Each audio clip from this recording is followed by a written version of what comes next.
Good morning. It's 9:01. I'm Joan Jones with your top stories. Sunny and a high of 93 later this afternoon. Coming up, it's not just Tyler Robinson. FBI Director Kash Patel saying more than 20 people with alleged ties to Robinson on the social media app Discord are also under investigation. Those texts were front and center in yesterday's court hearing. Prosecutors saying Robinson texted, "I had enough of his hatred." Robinson also allegedly referred to the gun used as Grandpa's rifle, expressing concern that his father would be upset if it wasn't returned. Authorities revealing it was Robinson's mother who recognized him in the images released after the shooting before she and his father convinced him to surrender. That's ABC's Lionel Moisey reporting. Channel 4 getting some reaction from tourists after a man went around downtown randomly punching people last month. That's scary, but the sad thing is I feel like it's happening everywhere now, so I don't think Nashville is immune to that coming from Philadelphia. We've been down here the last 3 days, and I've seen nothing but police officers, doing their job and everything like that, walking around, stopping people, doing whatever they got to do to help. 23-year-old Kevin Campbell is now in custody on a $90,000 bond. A 13-year-old is recovering after a hit and run in Nashville on Monday. Channel 4's Alexandria Adams. Metro Police telling us the teen has a possible broken leg.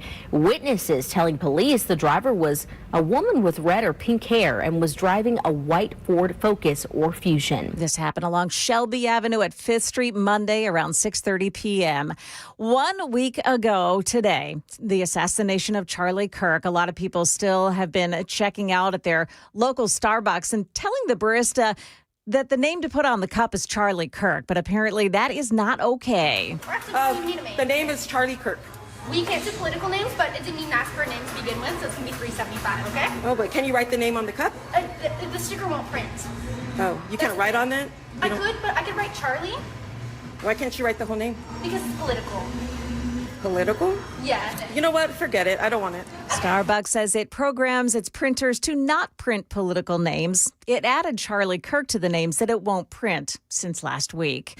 Market numbers brought to you by Beacon Capital Management, online at beaconcm.com. We've got the Dow up 282 right now. The NASDAQ, though, down 74. S&P 500 index is down 3 points. That's the latest news. Traffic and weather next. I'm Joan Jones, WTN News.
We need to build a wall, and it has to be built quickly.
9:07 on Super Talk 99.7 WTN. Hey, how are you? It's Chris Hand.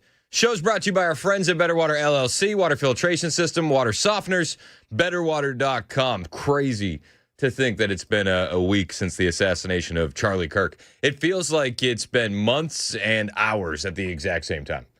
Wild. Just wild. We're covering the latest on what's been happening in the case. But let's start with a little bit of a palate cleanse, shall we? Just some good news. Let's start with some good news. The new College of Florida is going to be putting up a Charlie Kirk statue at their university. It's pretty cool, and I think we should see this more. This is a mock-up that they had of the statue. If you're watching us on YouTube and Rumble, the new College of Florida, it's an honors college. They made this mock-up of what the statue is going to look like. It's Charlie sitting down at a table with two empty chairs for you to sit at with a microphone, willing to have a conversation. I love it. They say the statue will stand on campus as a commitment by New College to defend and fight for free speech and civil discourse in American life. Again, the picture that you're seeing on YouTube and Rumble, just a concept, but I love the idea, and I want to see more of these statues popping up. You think Vanderbilt will do one? What about Belmont? Ooh. I won't hold my breath, especially not on Vanderbilt. Yeah, I don't see that. I don't see them being huge fans. Yesterday, we saw the first court appearance of Tyler Robinson appearing via video. The pictures are he looked rather glum. Good. Charlie Kirk's alleged assassin, Tyler Robinson, he was charged with aggravated murder, felony discharge of a firearm, and 2 counts of obstruction of justice. CBS noted that other charges include 2 counts of witness tampering and committing a violent offense in the presence of a child. Prosecutors are seeking the death penalty. Charges were handed down by Utah County Attorney General Jeff Gray, aired live on Breitbart News. Robinson is currently being held without bail in the Utah County Jail, and he made his first court appearance yesterday. Again, he looked emotionless, didn't say anything but his name, waiting for conspiracy theorists online to say, that looks like AI. That's coming. It always does. Now, I don't shy away from the conspiracy theories, and I'm down to have a conversation about anything you want to have a conversation about. I think when we shout down these theories, we give them a lot more gasoline for the fire.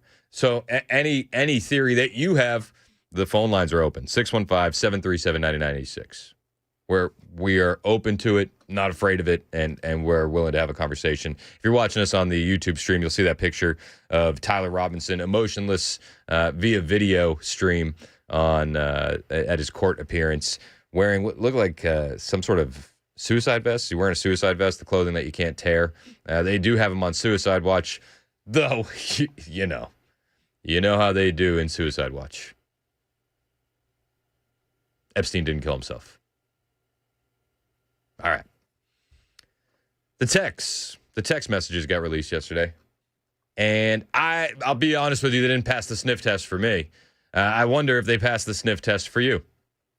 We've seen the alleged messages from Tyler Robinson to Lance Twiggs, the transitioning boyfriend of Tyler Robinson. And it starts out with, drop what you're doing. Look under my keyboard. Twiggs then finds a note under the keyboard. Allegedly, the note that's under the keyboard says, I had the opportunity to take out Charlie Kirk, and I'm going to take it. That's what we're hearing. That's what we're seeing. Now, in the text messages that were released, there's no timestamps on it, and I think that's rather frustrating. I wish we had the timestamps on it, so that way we could get a clearer picture of what was happening during these conversations. But this is how it started. Look under my keyboard. There's a note. Note says, had an opportunity to take out Charlie Kirk. I'm going to take it. After reading the note, roommate responds, what? You're joking, right? With just an exorbitant amount of question marks. Robinson says, I'm still okay, my love, but I'm stuck in Orem for a little while longer yet. Shouldn't be long until I can come home, but I got to grab my rifle still. To be honest, I'd hoped to keep this secret till I died of old age. I'm sorry to involve you. The roommate, the boyfriend, says, you weren't the one who did it, right? Robinson replies, I am. I'm sorry. Roommate, I thought they caught the person. Robinson, no. They grabbed some crazy old dude, then interrogated someone in similar clothing. I had planned to grab my rifle from my drop point shortly after, but most of that side of town got locked down. It's quiet, almost enough to get out, but there's one vehicle lingering. Roommate says, why? Robinson replies, why did I do it? ? Yeah. I had enough of his hatred. Some hate can't be negotiated out. If I'm able to grab my rifle unseen, I will have left no evidence. Going to attempt to retrieve it again. Hopefully they have moved on. I haven't seen anything about them finding it. Roommate says, how long have you been planning this? Robinson replies, a bit over a week. I believe I can get close to it, but there's a squad car parked right by it. I think they already swept that spot, but I don't want to chance it. Robinson then replies again, I'm wishing I had circled back and grabbed it as soon as I got to my vehicle. I'm worried what my old man would do if I didn't bring back Grandpa's rifle. IDEK, I don't even know if it had a serial number, but it wouldn't trace to me. I worry about prints. I had to leave it in a bush where I changed outfits. Didn't have the ability or time to bring it with.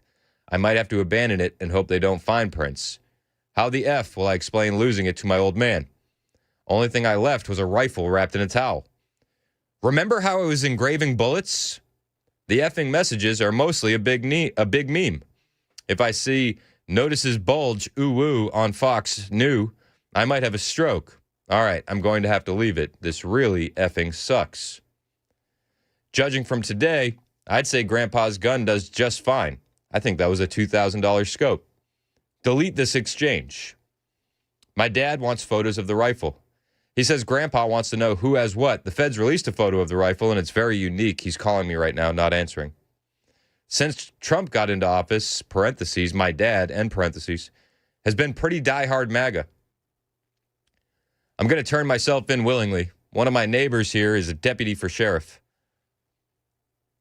You're all I worry about, love. The roommate finally replies, I'm much more worried about you. Robinson replies, don't talk to the media, please. Don't take any interviews or make any comments. If police ask questions, ask for a lawyer and stay silent.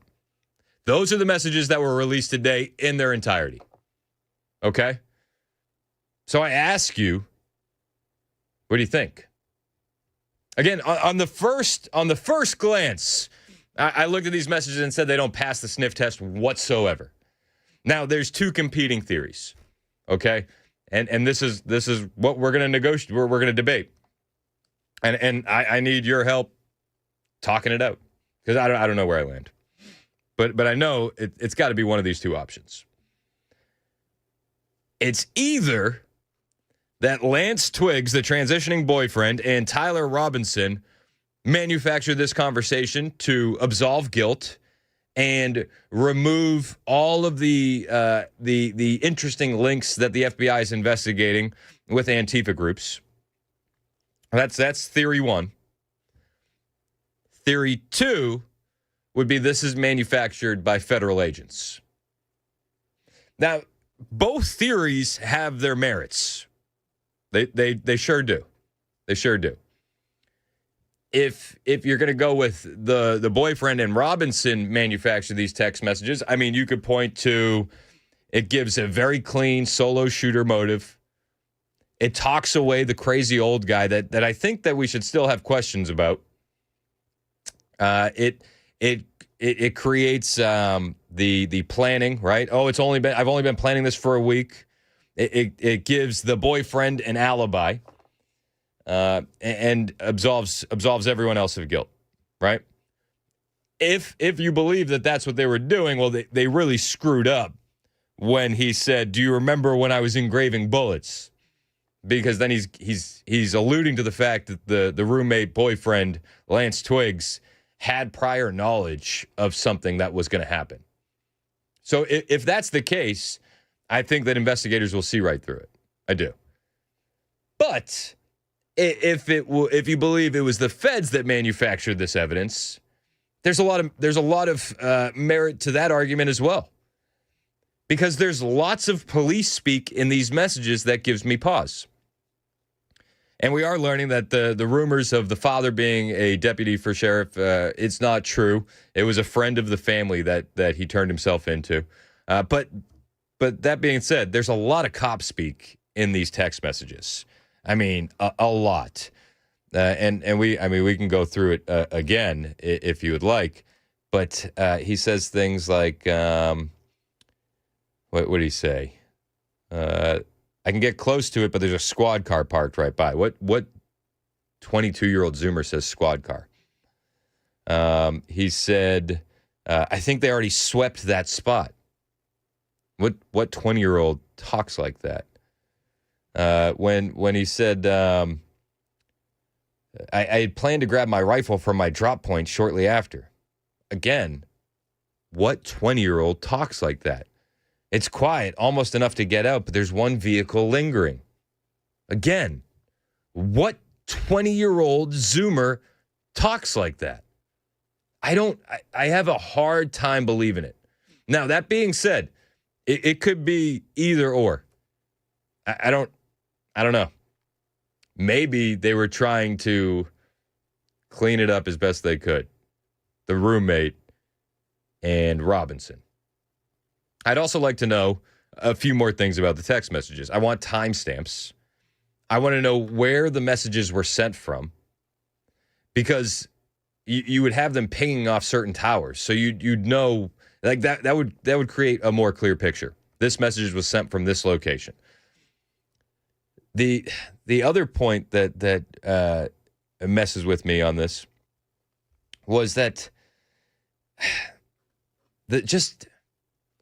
if I'm trying to gather my thoughts so I say this the right way.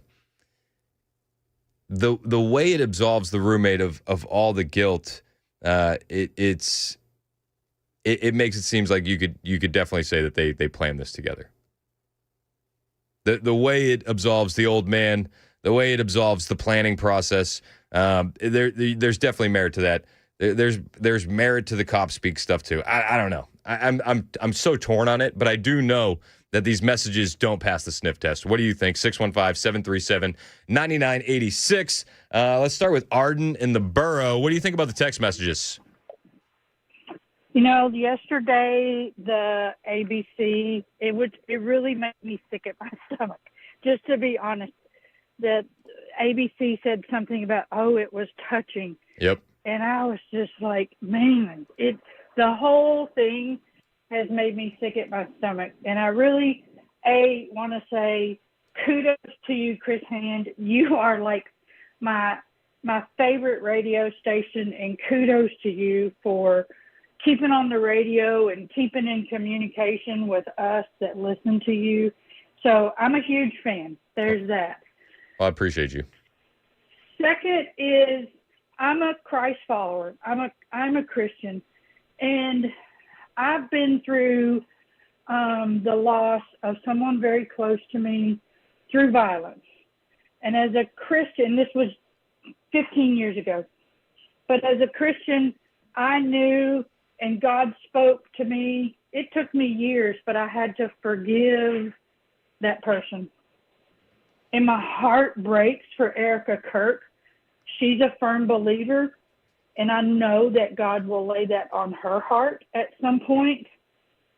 At church on Sunday, somebody brought up, we need to be praying for the shooter and his family. And it just, I don't want to. I think he's evil. I think the whole thing is evil, and I don't want to pray for evil. And that's my struggle right now. I don't want to pray for evil. I hear you. Evil. I know it. And I'm with you. And I appreciate the call, Arden, and I appreciate the kind words. I would say on praying right now, I definitely would pray for the family of the shooter. I don't know how the father and the family could have, talked to their son into turning himself in for a case that's going to bring the death penalty. They knew that. To your comments about what ABC said, those comments were vile and disgusting. I have those comments lined up. I don't know how this maniac got on air and said what he said, but I'll play it for you when we get back. Plus, I want your calls on the text messages. Do you believe the text message exchange? Do you believe that the boyfriend sent this and the Robinson sent this to the boyfriend and it was authentic? Do you think that they fake the messages? Do you think the feds fake the messages? The way he absolves everyone of all guilt is flabbergasting. The way a 20-year-old Zoomer says delete these messages and thinks that that's going to work is just, that's so dumb. Like nobody would believe that. But I guess the question is, who do you think faked the messages? The messages to me seem fake as all get out. 615-737-9986. We'll take your calls on the text messages. Plus, I'll play you that ABC audio that's going to make you sick to your stomach when we return. It's 9:23. This is Super Talk 99.7 WTN.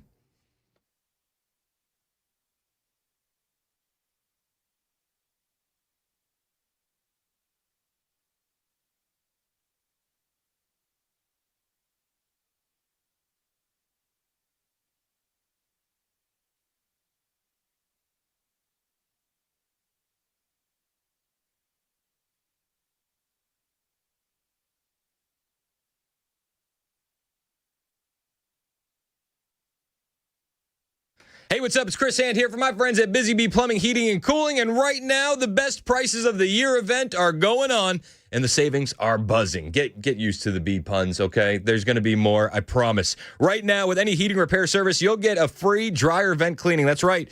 Protect your home and feel safer on Busy Bee. If you need a new HVAC unit, check out these stingers. I promise more puns. Goodman 14.3 SEER 2-ton split heat pump, just $79.95 with a 10-year parts warranty and a 2-year labor warranty. A Rude 14.3 SEER 2-ton with 10 kilowatt heat, only $89.95, or upgrade to the Rude 16 SEER 2-ton for $99.95, and celebrate National Grandparent Day all month long with Busy Bee. If you're a Beehive Club member, you can gift a free Beehive membership to a set of grandparents. It's their way of honoring family. If you need some plumbing deals, they got you covered there too. $500 off water and drain repipes, $300 off tank to tankless water heaters, and more. Refer your neighbor, and both of you guys are going to get $50 credit when you schedule HVAC maintenance. All you got to do is call Busy Bee today, 615-775-7833, 615-775-7833, busybeehvac.com.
Hey everybody, the best way to remember Charlie Kirk is to share his message. Flood the feeds, go find his videos, post them, share them, because Charlie's message was incredibly important, and it's even more important now. share the words of Charlie Kirk. I'm going to start. Here's mine. You go. Are you a Christian by any chance? Very, very much so. Like, why is that exactly? Jesus saved my life. I'm a sinner, gave my life to Christ, most important decision I ever made. So you believe the Bible is real? Yes, I believe the Bible is true and real. Yeah. Why is that?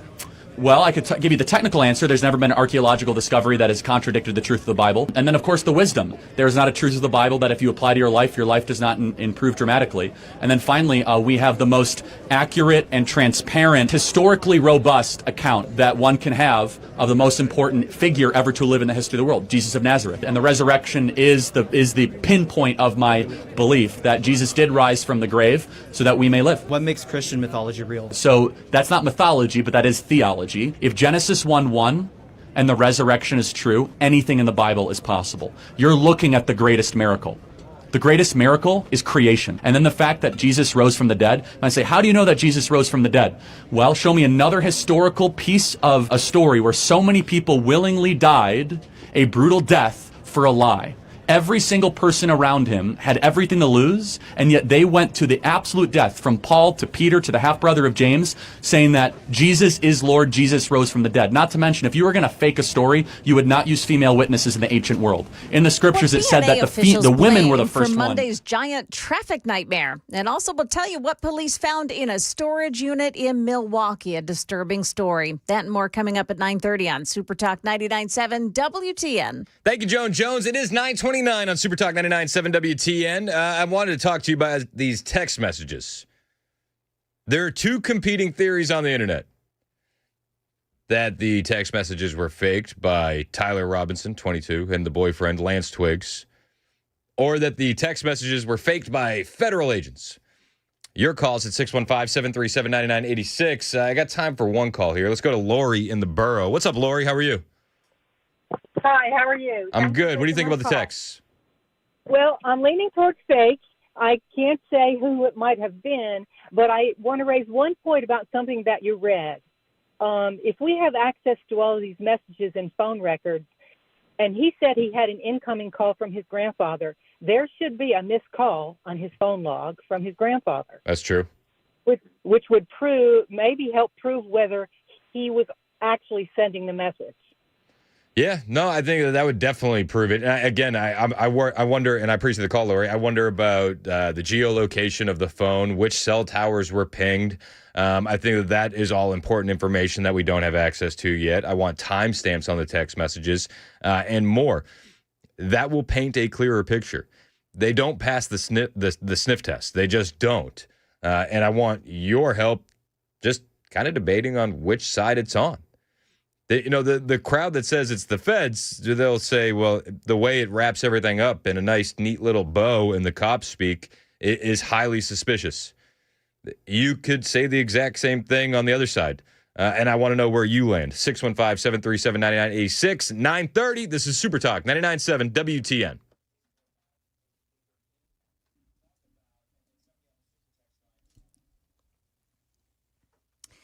Good morning. I'm Joan Jones with your top stories. BNA says there was a perfect storm of events happening downtown that caused the massive Monday gridlock that saw some passengers abandon their cars and walk along Donaldson Pike with their luggage in hand. Well, TDOT says they had closed a lane for construction earlier in the day, but it reopened around 1:30 p.m., at least an hour before the traffic got bad. They also said their crews responded to help with a crash on Terminal Drive, but it was cleared up by the time they arrived. The Nashville International Airport attributed the issues to an unprecedented surge in rideshare pickups and drop-offs, 8,000 more than a typical Monday. They also said event-related travel contributed between NFL fans leaving and convention goers arriving. And WSMV's Braden Ross there. BNA says for now it's best to arrive even earlier than usual to catch a flight. Police in Milwaukee got a strange request when they arrived on the scene of a storage facility at 1:30 in the morning. Police are on scene requesting a forced entry. They believe a baby is locked in one of the storage lockers. That audio courtesy of Broadcastify. In fact, there were 6 kids ranging from 2 months to 9 years locked inside. None of them were hurt. A man and a woman were taken into custody. Police aren't saying if they're the parents. Now, police are also saying they're treating this as a child abuse and neglect case. Today, the Federal Reserve is expected to cut interest rates 0.25%. It could help your bottom line. A rate cut can also lower costs for car loans and credit cards. Right now, the average credit card interest rate is still near a record 20%. So at that level, if you carry a $5,000 balance on your card and you're only making minimum payments, you will be in debt for 16 years and pay $6,900 in interest. That's ABC's Elizabeth Schultz. That is the latest news. Weather's next. I'm Joan Jones, WTN News.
All right, so anyway, Canada.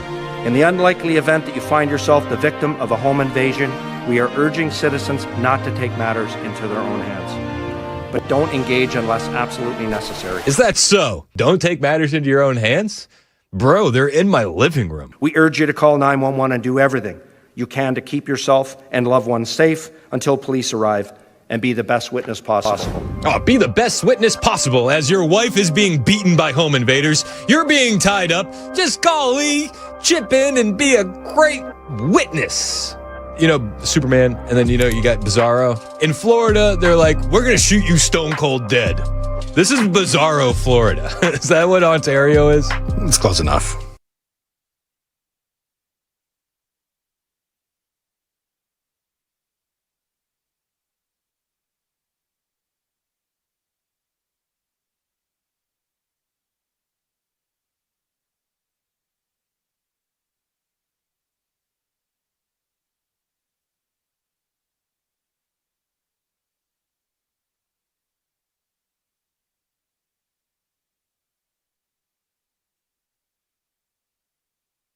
9:37 on Super Talk 99.7 WTN. My name is Chris Hand.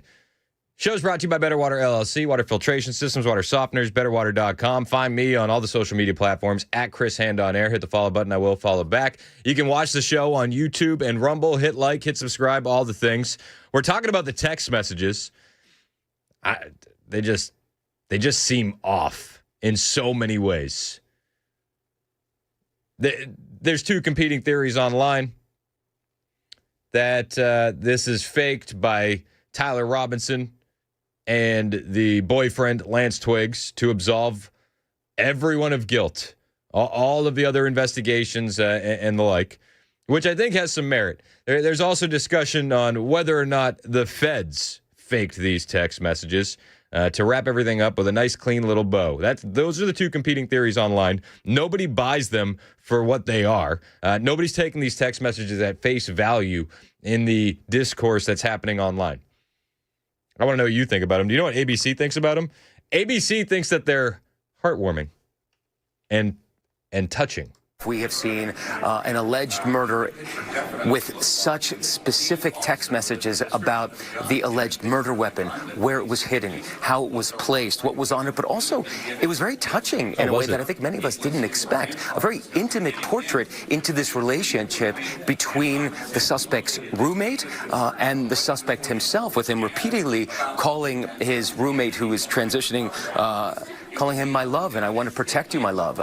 So it was this duality of someone who the attorney said not only jeopardized the life of Charlie Kirk and the crowd, but was doing it in front of children, which is one of the aggravating circumstances of this case. And on the other hand, he was, speaking so lovingly about his partner. So Really?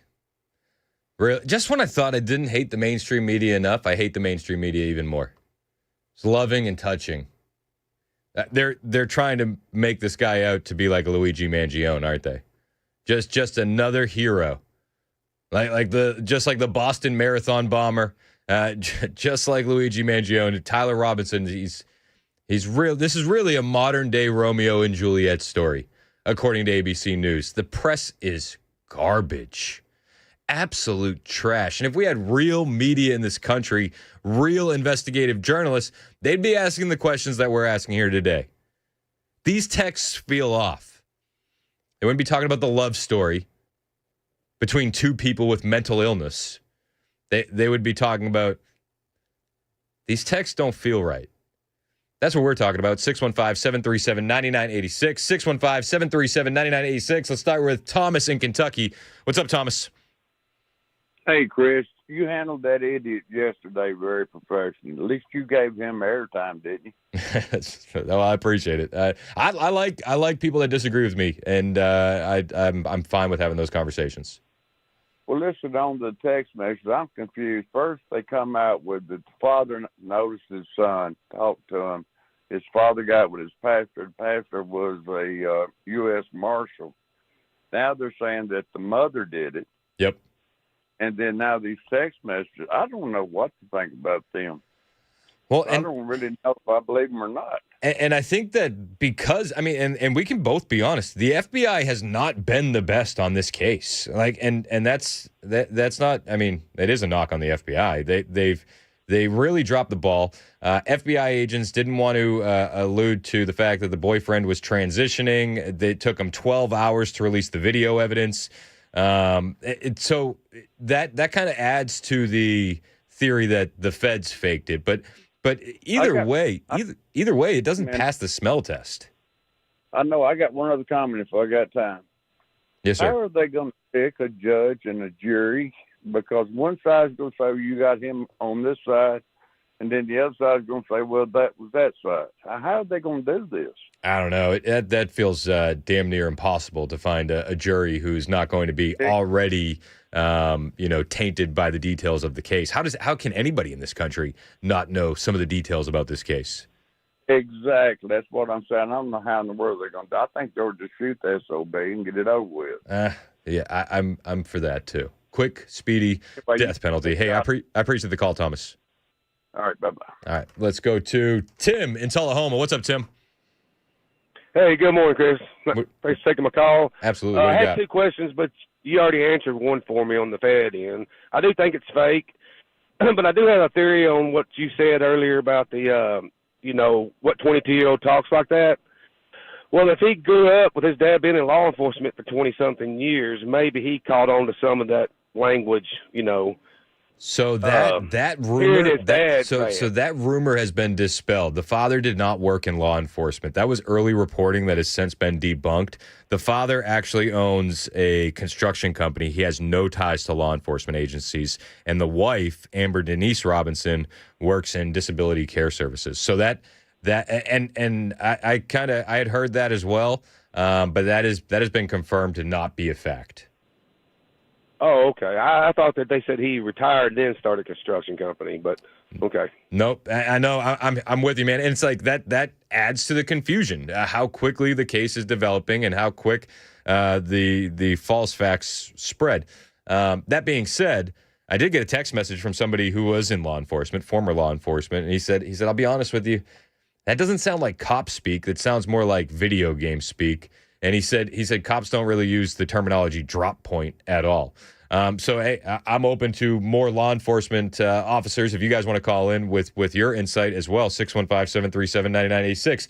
Let's go to Dave in Nashville. What's up, man? How are you? Dave. Doing good, Chris. What's up, man? How are you? Good. What do you got, brother? All right, man. The texts are bogus. Nobody talks like that. And if anybody's any decent judge of character, you can immediately tell that these people are being spoken for.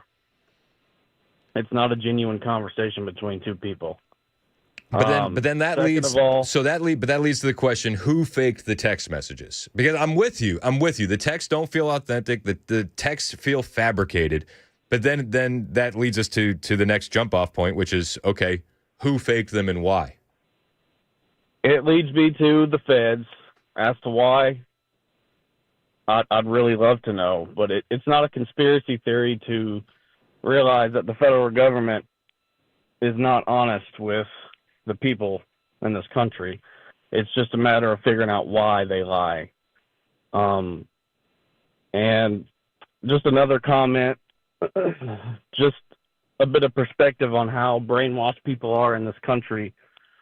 The same people who were outraged and ready to cancel somebody over a Gene commercial are laughing in our face and telling us how we shouldn't be upset that this man was just killed in front of his family. Dude, you're absolutely right. And I'm 30 years old, Chris, and I've been watching what's happened in this country for years. I've been listening to the WTN since about 2012, and it's just extremely disheartening to see how much the people we rely on and the sources that we're supposed to get information, how dishonest they are, and how further they're making it to be able to trust and verify. Yeah. So I appreciate you taking my call. Hey, I appreciate you as well, and calling anytime, Dave. Thanks so much. 615-737-9986. I mean, we're learning a lot very, very quickly. To the side that thinks that the shooter and the boyfriend faked the text messages, there's more ammo to that conversation. The theory of absolving them of all guilt. We did have reports that he confessed in the hours after the murder, hours before being taken into custody on the Discord server. Fox News reporting that, saying, hey, guys, I have bad news for you all. It was me at UVU yesterday. I'm sorry for all of this. I'm surrendering through a sheriff friend in a few moments. Thanks for all the good times and laughs. That's the confession Tyler Robinson put in the Discord chats to his Discord group buddies. So he is confessing to it, but I wonder, is that to absolve all of the individuals who have been planning this of all guilt? And there's a lot of theories out there that there was a lot of planning involved in this. This is how Fox News called the Discord chats. All right, breaking right now, reports of a confession posted on Discord from Charlie Kirk's suspected assassin hours before, after the murder, but hours before his father turned him in to authorities in Utah. This is Washington Post reporting on this at this point. Justice correspondent David Spont joining me now live from Washington. Hi, David. What can you tell us? Hi, Martha. About 2 hours before he was turned into authorities, this according to the Washington Post. We are working to independently confirm this as well, but the Washington Post says that Tyler Robinson, the 22-year-old suspect charged in Charlie Kirk's murder, confessed, and I want to read this according to the Washington Post, writing on Discord, that social media chat group that the FBI says he used, quote, "Hey guys, I have bad news for you all. It was me at UVU yesterday. I'm sorry for all of this." This coming from the Washington Post. Now, this actually raises a bunch more questions. Discord as a platform seems to always have a hand in these kind of radical shootings. There's always a Discord chat. Maybe Discord should be shut down, and maybe we should make the case because we now know that Discord lied. They said that there was no record of him on the platform. There were no messages. So this reporting contradicts the statements made by Discord. They claim no comments like that were made, and that they deleted his user profile. So that means Discord executives lied and then attempted to cover up evidence of a crime if this pans out. Again, they're investigating a lot of groups that were associated in the Salt Lake City area, in the Utah area, armed queers, SLC armed queers being investigated by the FBI. We'll have more on them in a moment. But on the text message front, 615-737-9986, we got Brian in Cookeville, who is a retired law enforcement officer. What's up, Brian? How are you, man? Hello, sir. How are you? I'm good. What are your thoughts on the messages? Well, I'm going to give you a lot in a little bit of time. Let's go. Basically, I'm very frustrated with the conspiracy stuff that's being thrown around. Mostly, I'm very upset with Kash Patel. He has given out so much information, whether it be his verbiage or his words. He's given out so much information that's going to be vital to the trial. It blows my mind. And the fact that the media and the population wants everything done within like a TV show within an hour with commercials, and it just doesn't work that way. There's, I guarantee you, so much information in reference to the emails and the back and forth and the different information that they have, but they're not going to put all of it out. In fact, in my opinion, Kash Patel put out way more than he should have to appease the press and to appease the people that want things done immediately. It's mind-blowing. Do I believe this guy did it? Absolutely. Do I believe he had some communication with his boyfriend? Absolutely. Is Kash Patel giving out everything? I hope not, because he's already, in my opinion, given out too much. How do you think that Kash Patel has handled the investigation from a law enforcement perspective with the delay in the releasing of the video images, reports of FBI agents not wanting to expose the boyfriend, roommate as transitioning and the like? Just from your perspective as a law enforcement officer, are they handling this the right way? Well, again, it goes back to the same thing. I in my multiple years as a law enforcement and military, you don't give out the information you have because it can be used against you. Do I think that they are loving the limelight, or Kash Patel loves the limelight and wants to look like he's the man? Yes. He has given out too much. As far as what's being put out, it should always be as minimal as possible to answer the question and get your ducks in a row. And they don't have their ducks in a row, and it's pretty obvious because at the beginning of all this, all the different things that were being displayed and talked about, and this old man did this, and this old man did this crazy guy did what. Slow down. First of all, find out what you got before you put it out. That's the biggest problem I see, is the powers that be, the liberal powers that be, seem to want everything done yesterday. And it doesn't work like that. It actually works against your investigation and your case if you start spewing out everything you think you have. Until you know, you absolutely should be keeping your mouth shut and investigating properly. As far as the transition guy, it fits with, unfortunately, a huge amount of these mass shooters and violent actions and things of that nature. So I get that people want to hear that. And it should be documented. It should be investigated, because there are just way too many of these shooters that are transitioning, whatever their choice and matter of wording is going to be, and it needs to be part of the investigation and needs to be part of the public knowledge at a time and place that's going to help. With the text messages being released yesterday, I'm assuming that you read them. You sound like you're pretty up to speed on all the happenings in the case. What was your initial reaction to the text messages? Because the conversation online is that either the feds faked them or that they were faked by the boyfriend and the shooter. Well, and I'm going to go back. I'm not trying to be rude, but basically the text messages are written in such a way that this individual, and he only spoke, 10 words yesterday, but he's an intelligent individual. My counter to the fact that 20-year-olds don't sound like that, two things. One of your callers already said it. The words that he was using are more video game oriented and Call of Duty and whatever the new show or new games are. We don't speak like that.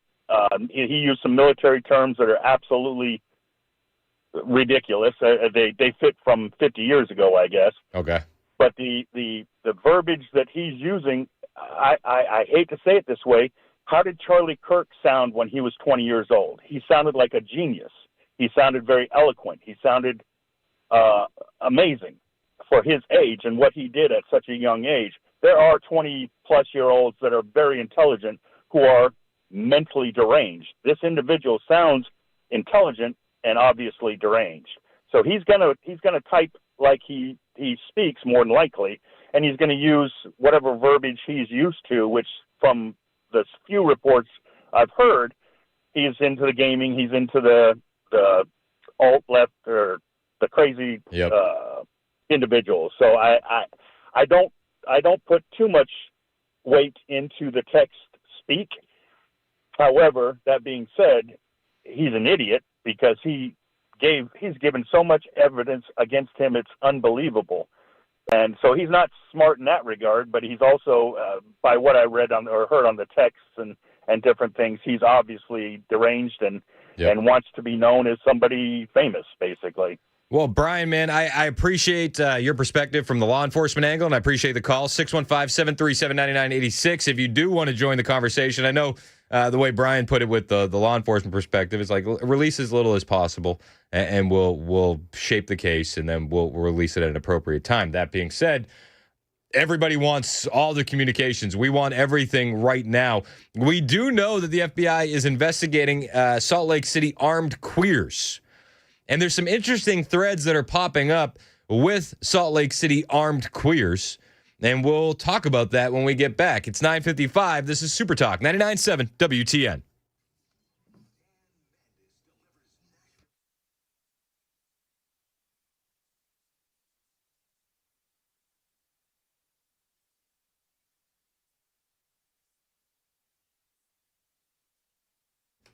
Hey, what's up? It's Chris Hand here telling you about my friends at the Glock store once again. And I want to invite you to be one of the first in Nashville to experience the AccuShoot LFX. It's a live fire simulator from Tuesday the 23rd to Saturday the 27th. The AccuShoot LFX is this fully interactive experience that lets you shoot a variety of animated targets with live fire and a time drill that is automatically and instantly scored.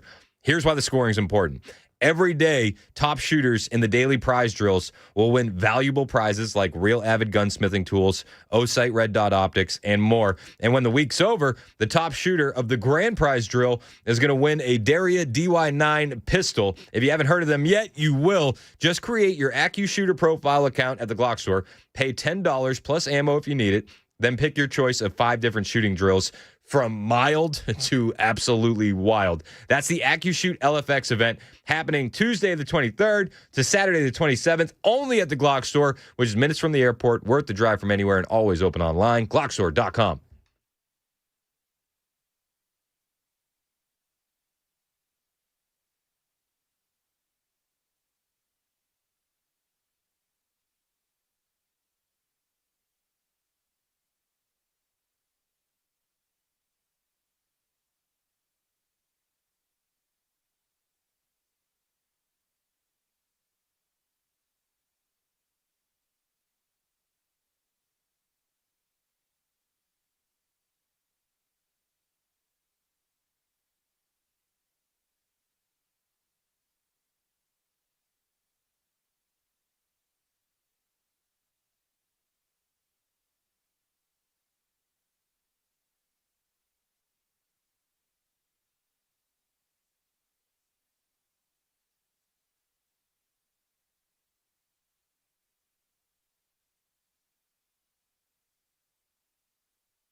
Good morning. It's 10 o'clock, and I'm Joan Jones with your top stories. Kate Cothran will spend 30 months in prison. The chief of staff for former Speaker of the House, Glenn Casada, sentenced yesterday, although he hasn't begun his sentence quite yet. When he's released, he's going to be under a 1 year of supervised probation.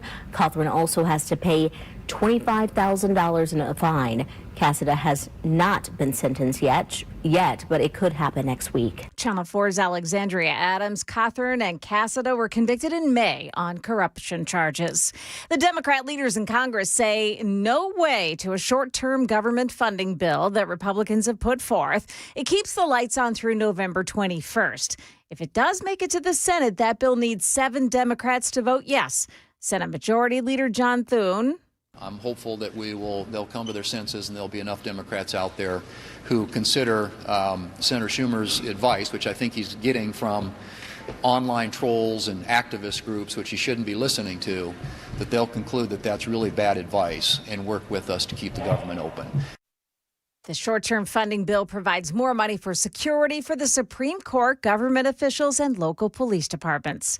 Happening this morning, President Trump and First Lady Melania in England, their second state visit. By the way, that is a rarity, a rare honor for the president.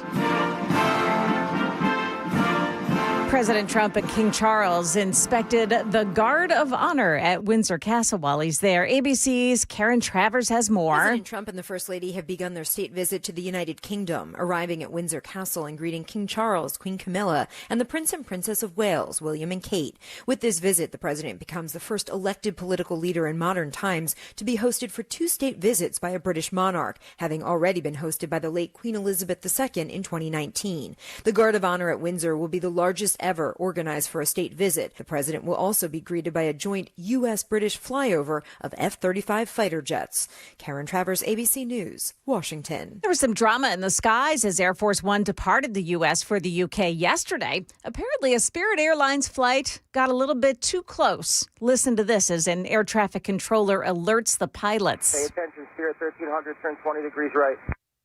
Spirit 1300, turn 20 degrees right now. Spirit Wings 1300, turn 20 degrees right immediately. 20 degrees right.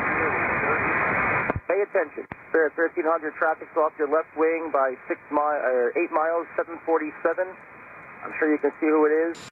Spirit Airlines says the planes were never at what the FAA would consider an unsafe distance. Waiting for the Fed's rate cut decision, and the Dow Jones Industrials are plus 291 right now. The Nasdaq, however, is down 115, and the S&P 500 index, that's minus 7. That's the latest news. Weather's next. I'm Joan Jones, WTN News.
It's 10:07 on Super Talk 99.7 WTN. My name is Chris Hand. The show is brought to you by Better Water LLC, water filtration systems, water softeners, betterwater.com.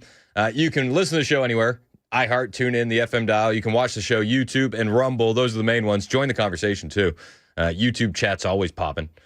Hit like, hit subscribe while you're there.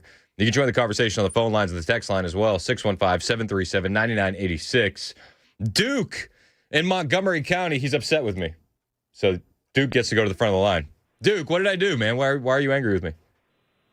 Well, I know you're very close to Charlie, and you follow him, and you're very aware of everything that he does.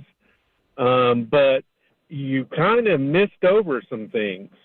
About 2.5 weeks ago, he went to a little meeting there in the Hamptons. Are you aware of that? Yep, very aware. I actually, and to believe it or not, Duke, I know people that were in the room at the meeting.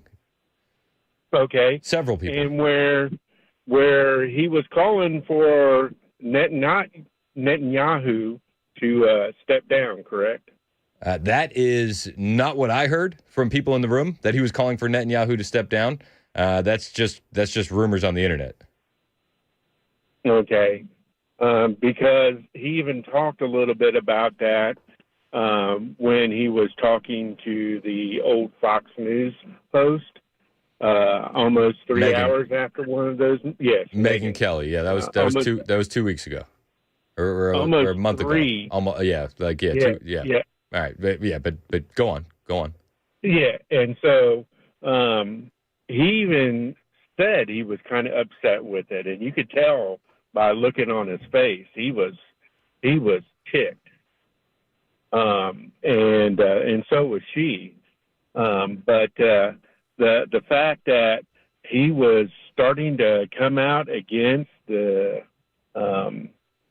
genocide that Israel was doing with the Palestinians, and believe it or not, I'm a supporter of Charlie Kirk. I am a supporter of you. I've listened to you for years, for as long as I'm kind of falling for a conspiracy theory on this one.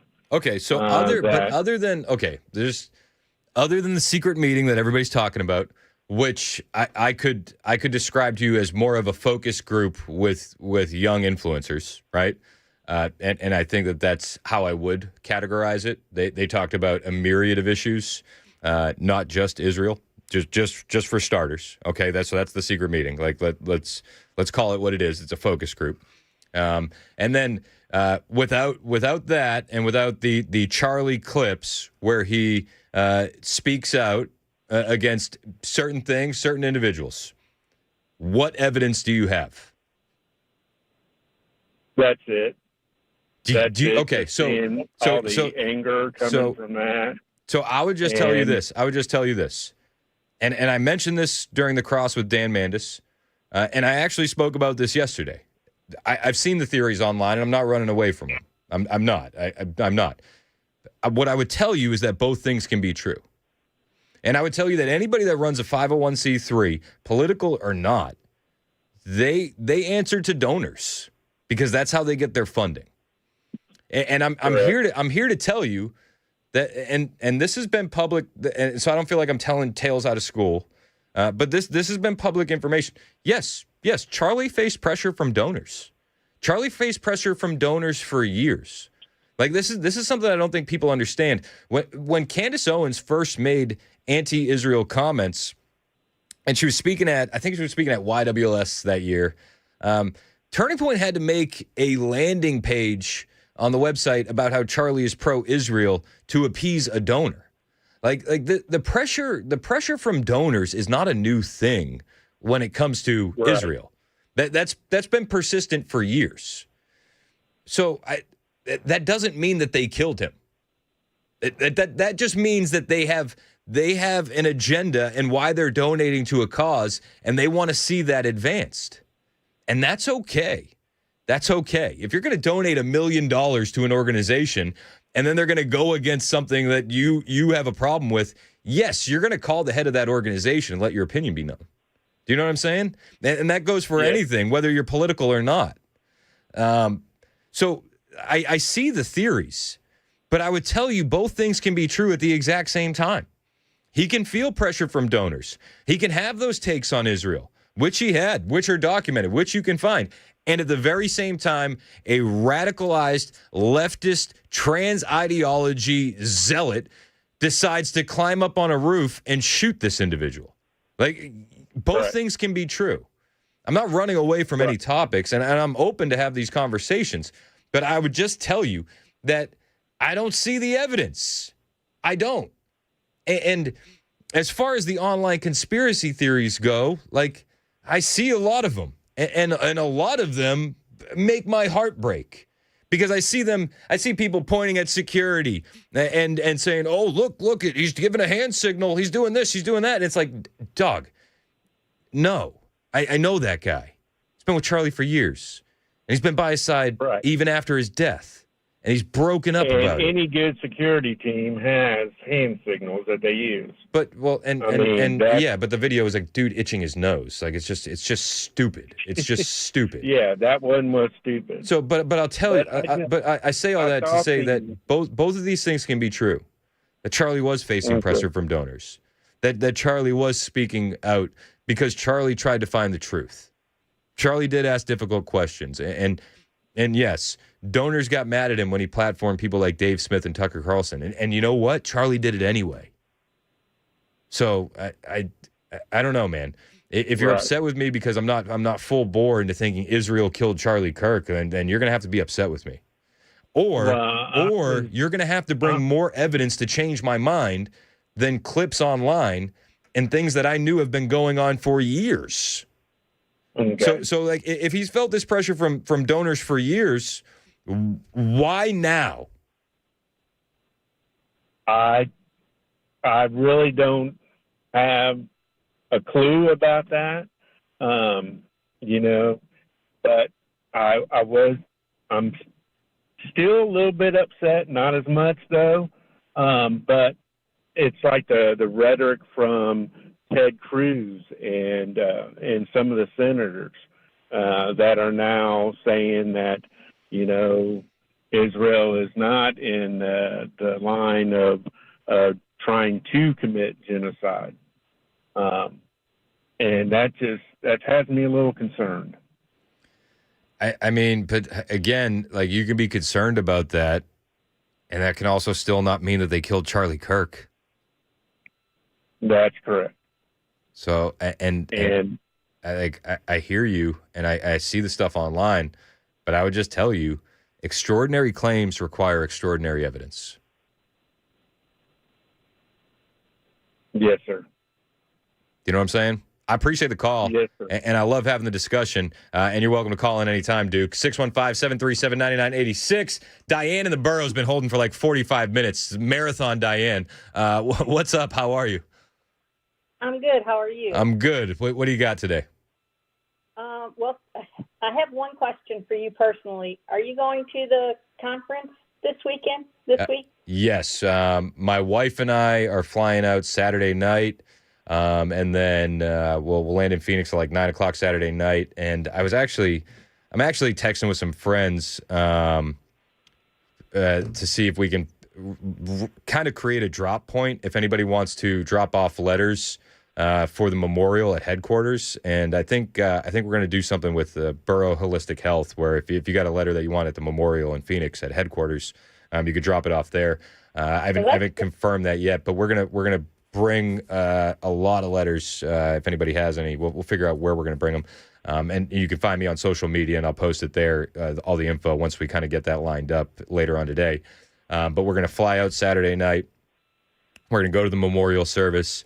Full disclosure, I don't envision watching much of the memorial service. I'm trying to show up and just support my people that are there, and help those guys carry the load. And then we're going to take the overnight back on Sunday, so that way we land in Nashville at like 8:30. So I'll be back for the show Monday morning. Yeah. No, I was also wondering too about at World Outreach. Are you going to that at all tonight or tomorrow? Yes. Yes. And thank you for reminding me. So Culture and Christianity Conference is happening all weekend long at World Outreach Church. We actually have a VIP pair of tickets to give away to the Culture and Christianity Conference later on today. We'll do it after the 10:30 newscast with Joan Jones. But on Friday, I'll be doing my entire show there live at Culture and Christianity at World Outreach Church in Murfreesboro. And then Friday evening, I'm not exactly sure what my role is going to be with those guys, but I'm gonna be working with them a lot over the course of the conference. Yes. Well, the reason I was asking you was, one, I had tried to get tickets for it, and then I had an emergency. I ended up with some surgery that I had. By the time I got done with that, the tickets were sold out. And so I'm like, okay, now I want to go to the other one, the lowest tickets. But I'm not having hesitations. It's other issues. But I still would love to go. Okay, well, let me put you on hold. You can talk to my producer. Maybe we can work something out for you, and then we are going to be giving away tickets after the 10:30 newscast as well. I appreciate the call, Diane. I'm going to put you on hold, and Mason will talk to you. We'll try and get you in there and see what we can do. Yeah, 615-737-9986. Let's go to Steven on the road, who wants to talk about the text messages. What's up, Steven? Hey, Chris. Hey, man, thanks for taking my call, man. I'm sorry for your loss, and we lost a great pillar of the community, man. It's everybody's loss, man. It's the country's loss. It is. It's heartbreaking. Yeah, it's my loss, amen. Dude, amen. You know, this dude went into the belly of that's where all the animosity and all the disruption is in our country today, and Charlie knew that from a young age, and he was fighting it head on, man, and to see him out there not just debating radicalized students, but I like it when you see videos of him debating the teachers and the instructors and the ones that are there supposed to be teaching the children, and you realize he basically opens up everybody's eyes to see, because I never would imagine that it would be that bad with some of these instructors and stuff, these college campus teachers, man, but it's amazing how much of that movement has picked up and taken off. And I know you're a part of it too, man, and I praise you for that. And thank God that we have people in our society that are fighting against this evil, because politics aside, man, this was radicalized rainbow people. I'm just going to call it that at best. A bunch of radicalized rainbow people that are pretty much ticked off from seeing what's been happening with this pushback and people trying to deprogram themselves and come to reality. I think on the surface that's what it is. That's what it was. And I think let's put the conspiracy theories to bed. This is really basically, this guy was radicalized by them. He was a lone wolf. He carried this act out alone. Nobody was there to help him. See, that's where I kind of start drawing the line, Steve. I don't think that he acted alone. And I think there's evidence out there to support that this is a trans-Tifa network. And I have more info on that. We're going to talk about the FBI investigating Salt Lake City armed queers on the way. Plus, all the interesting evidence surrounding Salt Lake City armed queers. We'll talk about that on the way. Also, real quick, let me get Joe on. Joe and Dixon. What's up, Joe? It says on my screen that you may be a liberal, and we welcome you here if you are. Hey, how's it going, man? Yes, I am in fact a liberal. All right, let's go. What's up? I called one time before. I think this is my second time calling. But hey, real talk. Glad you're here, man. Thank you. So what do you got? Hey, appreciate it. No problem. So main reason I'm calling in, I heard the topic yesterday was, do Democrats deserve to go to heaven? And I just thought that was crazy. And then I come in here today and I hear hold on. Why do you think it's crazy if I ask if Democrats are going to heaven? Because we can get into religion, but I just feel like that's a crazy question to even 60 million abortions. I mean, we can get it. Okay, we'll go ahead and get into it. I mean, just because you're a Democrat, does that mean that you have abortions, or that you just think other people should be allowed to? You're voting and you're supporting people killing babies. I wouldn't say it's supporting people doing that. It's You're giving them the electing option to. representatives. You're electing representatives that are going to fight for that. My personal opinion is no. I do not support that, but I do support the ability for other people to have that option. I think that's I evil. don't get to go into heaven. I think you definitely need to get right with Jesus on that. If you are a Christian, yeah, I think you need to honestly pray about that, and I think that is definitely going to be an issue. Well, I mean that's a whole other thing. And I tell you that in a loving way. Like I'm not even trying to be mean to you. Like I think I used to be a Christian, so I get it. I understand it. But no, I am not religious. But I mean, just because I don't believe in it, I wouldn't do it morally. I wouldn't justify it. But I don't understand how me just giving that option to other people for whatever circumstance. I don't know what they're going through. That's fair. Do you believe? I just don't understand. Do you believe that means that I wouldn't get into heaven? Do you believe in God? No, sir, I do not. I'm not religious. So where do your morals come from? I'd say they come from a long line of us being a social creature, and we learn how to live with each other. We're based on biblical values. This entire country was based on biblical values. Whether you want to admit it or not, that's where your moral structure comes from.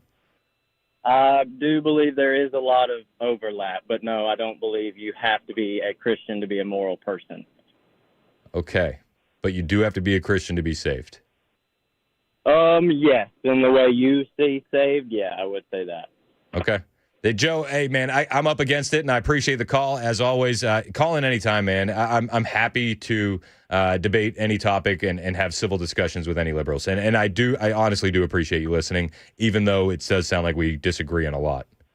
Hey, we can disagree. I love having conversations. I'll for sure call back. I'm just delivering some mail, so I'll be listening. I'll give a call back later on. Hey, I love it, man. Call in anytime. Anecdotally speaking, we're the #1 show with mail carriers across Middle Tennessee. We got a lot more on the way. It's 10:25 on Super Talk 99.7 WTN.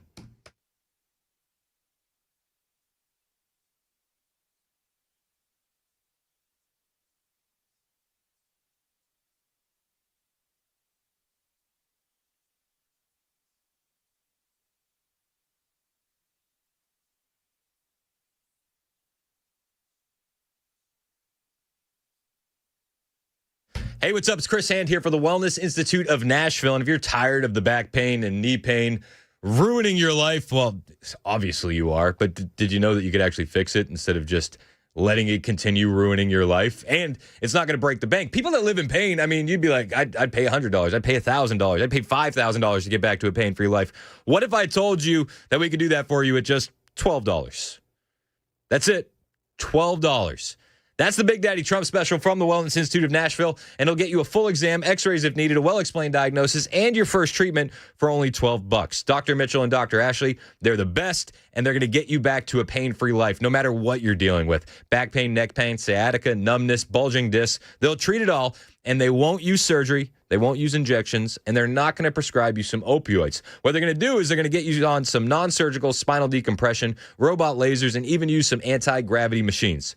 This is the way to do it. This is the way to get back to a pain-free life without the pills and without the surgery. Give them a call today, 615-246-5009, 615-246-5009, or find them online, painisbad.com.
A murder mystery at a Clarksville home, and why a Midtown surgical center was forced to close its doors. That and more at 10:30 on Super Talk 99.7 WTN. 1029 Super Talk 99.7 WTN. Joan Jones on the way with those headlines.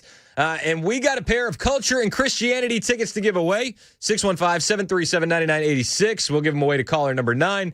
Appreciate you guys hanging on the line. If you're hanging on the line to make a call about something we've been talking about, stay on the line, and we'll get to you on the way as well. We got a lot more in the show. A lot more. Did you hear what Scott Adams said? Scott Adams said this is bad. We're dealing with a mass hysteria event. A mass hysteria event. Scott Adams is a trained hypnotist. He's also the creator of Dilbert, very popular podcaster. And I heard this clip from Scott Adams yesterday. And when I heard the clip, my mind immediately went back to this video, this grainy video from the 80s of a guy named Yuri Bezmenov, who was a KGB defector. And he came to America. And Scott Adams describing a mass hysteria event sounded exactly like Yuri Bezmenov talking about how the communists will ruin America and win the war without firing a single shot. It's really interesting, and I'm going to bring you both those pieces of audio on the way, plus we'll take more of your calls. Any theories, any liberals that want to call in, you know I'm not shying away from it. I'm happy to have any conversation you want to have. 615-737-9986. This is Super Talk 99.7 WTN.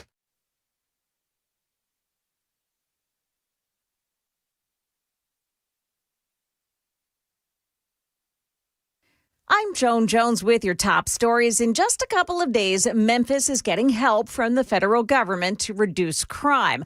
Governor Bill Lee is saying that since seeing how things went in D.C., he's become a fan of that plan. If this is what's going to happen and we're going to get hundreds of people arrested, violent offenders in Memphis, then why would we not engage the Drug Enforcement Agency and the U.S. Marshals Service and the National Guard? Why don't we engage all of these agencies if this is what's going to happen to crime? Homeland Security will be there, too. Police in Clarksville have a murder mystery on their hands after responding to a call about a dead body in a home yesterday. Channel 4's Danielle Ledbetter. Crime tape all around this home on Idlewood Drive. This is in Clarksville again.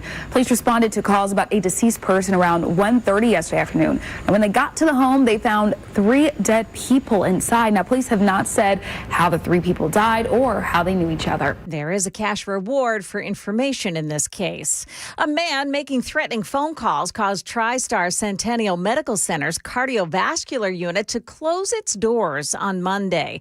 News 2's Megan Fee. Metro Police say when a nurse answered the phone, he said, quote, "I need my check or I will come Wednesday and shoot you all," end quote. Then called back with a second threat. The calls initiated an emergency response from Metro Police, and the surgery center had to close until that suspect was located. He was located. 37-year-old Emil Jawad was arrested and booked into Metro Jail. That's the latest news. We've got your weather up next. I'm Joan Jones, WTN News.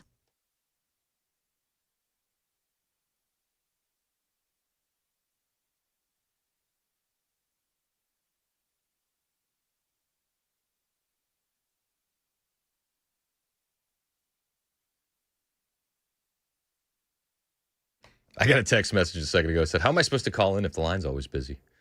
A lot of people waiting on the line. Just keep calling, 615-737-9986. Hey, real quick, I got to tell you about my friends over at Zero Res. You understand the predicament I'm in, right? 4 kids, 2 dogs. It's a war zone, just to be perfectly honest.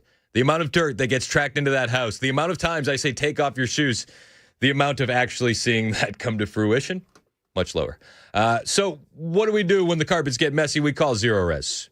Zero Res of Nashville is going to come through. They use their exclusive ZR water. No soap, no harsh chemicals, no residue, which means the carpets, the upholstery isn't just going to look insanely clean. It's going to stay clean longer. And then the kids can sprawl out on the floor. I'm not stressing about it. The dogs can roll around. We don't have to worry about what's in the fibers, and the mystery stains are gone. It's not just carpets. They do everything. Air ducts, tile, rugs, upholstery, the works. It's perfect if you're dealing with the constant battle like my wife and I are dealing with, and you can get some great deals. All you got to do is hop online, ZeroResNashville.com, or give them a call today, 615-535-9376, 615-535-9376. I'm only telling you this because I love you. Your carpets are gross. They're gross.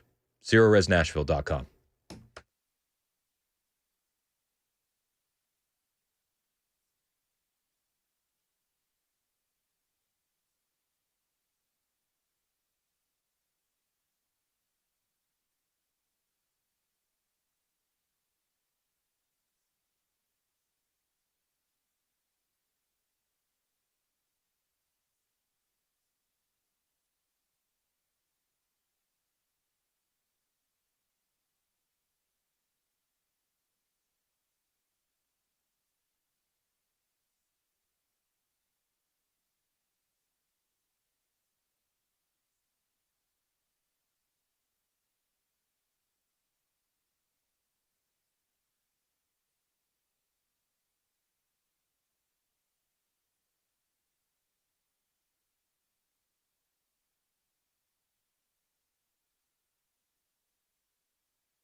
Now, before you ask, I definitely voted for this. Okay. They don't take Reese's or food stamps no more, no candy. So they went live when they said they're going to take out all the snacks. They're taking away all the snacks on EBT. But what's the point of having? God, if you're 5'3" and you're 300 pounds, taxes ought not to pay for your bags of fudge rounds. Go on, get your butt to work if you want to get some fudge rounds. Thank you for your attention to this matter. The Reese, they didn't take the Reese out. Food stamps is boring right now.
.1038 Super Talk 99.7 WTN. I forgot what I was going to say, to be honest with you. I said 1038, and then I started with the S sound, and then I couldn't remember what the hell I was going to say. It's really embarrassing, and I don't know why I told you. But that's the reality of what I'm dealing with. Slip up on slip up. It's just, I feel like Mandis. Oh, don't go that far. What station am I on? Who am I?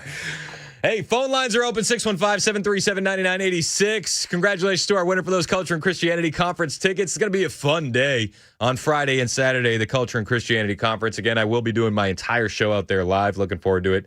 We're going to have some great people there. Charlie Kirk was supposed to go there.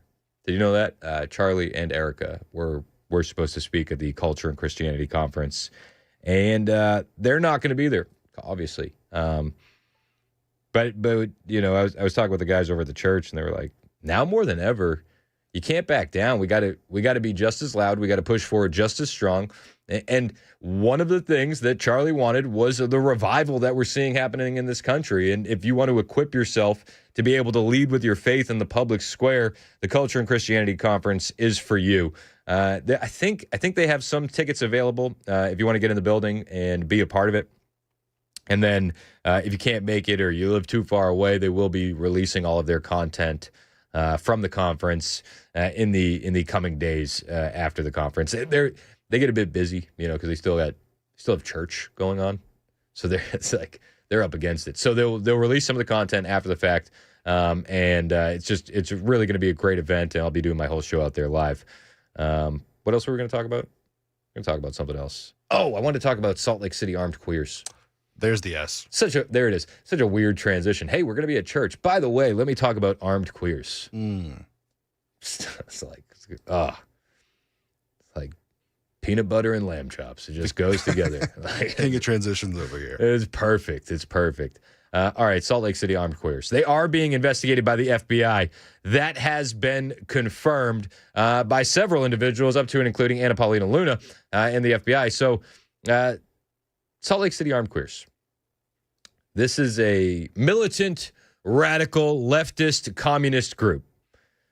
And Elizabeth Warren, there's pictures of Elizabeth Warren with their transitioning leader, Ermia Fanian. Sorry. What? Is that just me? Sorry. For those listening, Chris just got the wildest stare from me. What'd you say? What was that? Yep. One more time. This transgendered individual's last name is Fanny In. It's also tiresome. Here's a photo of Elizabeth Warren with Ermia Fanian at one of their events in 2019. This was found on the leader of the Armed Queers, the Salt Lake City Armed Queers Facebook page, before she completely took it all down as they're looking into this group. And there's some interesting wrinkles into this group, which goes back to the text messages, which do seem like a cover-up of some sort. The prevailing theory is that they were covering up their crimes and the boyfriend's involvement and absolving anybody else that may have known about it, up to and including the old man who, I'll tell you what, I have a hard time believing that some old man is at that event screaming, "I'm the one who shot him," giving the shooter enough time to get away, and doesn't have any prior knowledge or doesn't have anything to do with it. It's within the realm of possibility that this was just a lunatic liberal who was doing lunatic liberal things. But I don't know. It doesn't pass the sniff test. So the text messages, the prevailing theory, one of the theories is it's feds. It's like, oh, everybody's saying it's written like boomers trying to sound like gay Zoomers. And that definitely could be the case. But the prevailing theory is that the text messages were orchestrated to cover up the crime, cover up the boyfriend's involvement, turn it into a lone wolf solo shooter. No prior planning. He planned it all in a week. It was a crime of opportunity, yada, yada, yada. But when we know that the FBI is investigating SLC armed queers, the plot thickens. When the leader of SLC armed queers is locking down all of their social media profiles in the aftermath of being identified as a group of interest, that raises more questions. Data Republican is a source that Charlie Kirk liked. He called Data Republican a must follow on the platform. And Data Republican posted this last night, which, the plot thickens. Armed Queers SLC co-hosted educational workshops with the Elm Fork branch of the John Brown Club. That's the trans Antifa perpetrators behind the July 4th Alvarado ICE facility shooting. Huh. That's a little weird.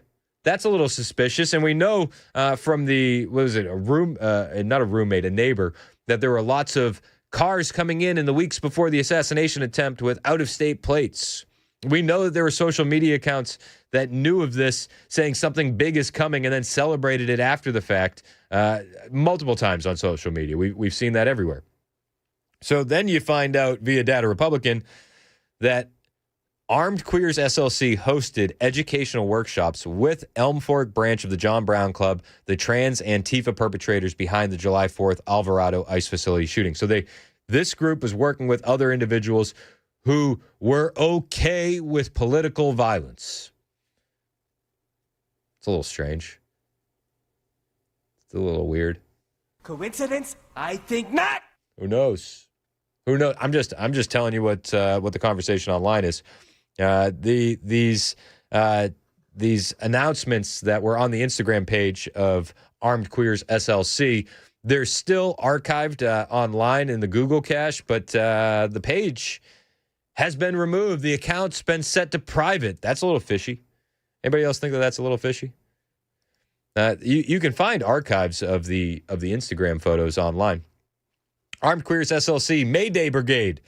As part of Armed Queers International Solidarity work, Armed Queers will be sending a couple of members to Cuba as part of the Mayday Brigade, working with the National Network on Cuba. Activists around the country will visit the island to learn from the Cuban people, bring back lessons to the movements we are part of, and engage in mutual aid work in the solidarity with the Cuban people. This is these people are rabid, radical communists. That's what they are. That Republican exposing the links that they have to other violent Antifa networks. So you got to ask the question, did they have prior knowledge? I think it's a good question to ask. I know the FBI is investigating them, and granted, they're not going to put the cart before the horse, and they're not going to release this information yet, but it's interesting. How do these ideologies permeate? How does this take hold? Scott Adams was talking about this with Tucker Carlson yesterday. Scott Adams is a trained hypnotist, created Dilbert, very popular podcaster. I'm sure a lot of you guys are familiar with Scott Adams. Scott Adams said that what we're seeing is like a mass hypnosis event. It's a mass hysteria event, especially with these young, radicalized men who have been demoralized. You can make the same case that Scott Adams is making for the Charlie Kirk shooter that you can make with the Annunciation Church shooter. These people have been radicalized. Scott Adams. Growing up, when the news, the people in nice clothing would go on TV, and they would say, in all seriousness, he's basically Hitler, the Nazis are coming. And you would create a mass hysteria. Now, a mass hysteria would be worse than TDS or Trump derangement syndrome, because that would be sort of what happens to an individual, that could have TDS. Yep. But if you have a lot of people who have TDS and they start talking to each other, pretty soon you've got a mass hysteria. And the mass hysteria created this, what I call a Hitlerian bubble, meaning that a lot of people are living in what they think is a reality that is just completely Hitlerized. They see Hitler everywhere, and they see it in Trump, they see it in his lieutenants, and this is different. So this is not like what we've seen before. All it takes to completely brainwash somebody to believe ridiculous things, even things that their observations should tell them are not true. All you need is people in good suits whose job makes them seem credible to say day after day, it's the repetition that matters, Hitler, Hitler, Hitler. And you convince people that they're living in a hellscape and they better do something about it.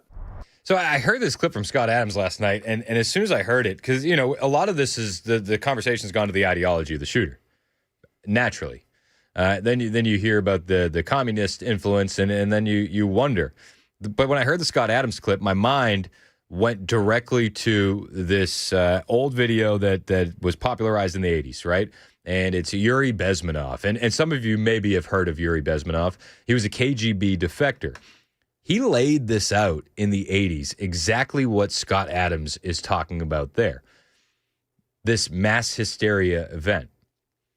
And what Scott Adams explained is what Yuri Bezmenov explained to America in the 80s. This is how the communists are going to take over America without firing a single shot. And I'll play it for you because it's fascinating. It literally sounds like he's just repeating what Scott Adams said, but this is 40 years ago. It's a great brainwashing process, which goes very slow, and it's divided in 4 basic stages. The first one being demoralization. It takes from 15 to 20 years to demoralize a nation. Why that many years? Because this is the minimum number of years which requires to educate one generation of students in the country of your enemy, exposed to the ideology of the enemy, is being pumped into the soft heads of at least 3 generations of American students without being challenged. A person who was demoralized is unable to assess true information, the facts tell nothing to him. Even if I shower him with information, with authentic proof, with documents, with pictures, even if I take him by force to the Soviet Union and show him concentration camp, he will refuse to believe it until he is going to receive a kick in his fat bottom. I feel like we're all getting that kick in the fat bottom today. And meanwhile, you can point to individuals like Randy Weingarten, who's still hosting Teachers Against Fascist events. Randy Weingarten I think she wrote an op-ed in the New York Times where she was talking about fascism just the other day. So she had a Teachers Against Fascist event. Randy Weingarten, the leader of the largest teachers union in the country. We see all the teachers celebrating this stuff. And you got to wonder, when are we going to get another Joseph McCarthy? Because it does feel like this is all part of a communist plot to take down the country. And then you see the FBI investigating armed queers of SLC, their communist ties going to Cuba. There's videos online of the leader of Armed Queers, SLC, talking about just being so overwhelmed and feeling so much love in Cuba when they got to see the communist leaders. This is a much bigger plot, and it's been going on for a long time. And I do worry that it's going to get worse before it gets better, especially if what Scott Adams says, this is a mass hysteria event, is true. And you think about it, since Trump won that first election in 2016, Tyler Robinson would have been, what, 13? 13 when Trump, if he's 22 now, he was 13 when Trump won that first election, right? Am I doing the math right? I'm not good at math. He was young. This kid has had this pumped into his head nonstop for over a decade. And there's a lot more like him. A lot more. The left wants us to tone down the rhetoric. It's like, guys, do you understand what you've been doing? You've been demoralizing a generation of men. And it still continues. I mean, it continued last night. The propaganda, ABC calling the text messages between the shooter and the boyfriend very touching, romantic. Who's only concerned about his love. It's very touching. They're trying to make this guy into a Romeo and Juliet type figure. They're trying to Luigi Mangione this guy. It's insane. It's insane. We'll take more of your calls on the way. 615-737-9986, 1052, Super Talk, 99.7 WTN.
So Trump announced today he's federalizing D.C. police to put an end to violent crime in Washington, D.C. Naturally, leftists are losing their mind and completely unhinged. We believe there is a better way to protect us all. One that respects rights, to build trust, and keep our communities truly safe, and that is fascism free. Free of what? That is fascism free. Fascism free? Fascism free. Oh, okay, hang on one second. Hey, Brooks, come here. F-A-S-C-I-S-M.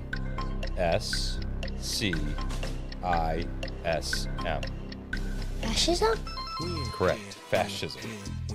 I didn't mean to turn this into an ad for homeschooling versus public schooling, yet here we are. Maybe she should have proofread that.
All right, drivers, over by the airport, we've got some road work. That is Donaldson Pike, both north and southbound right there at the I-40 diverging diamond. So keep that in mind if you have a flight to catch or someone to pick up today.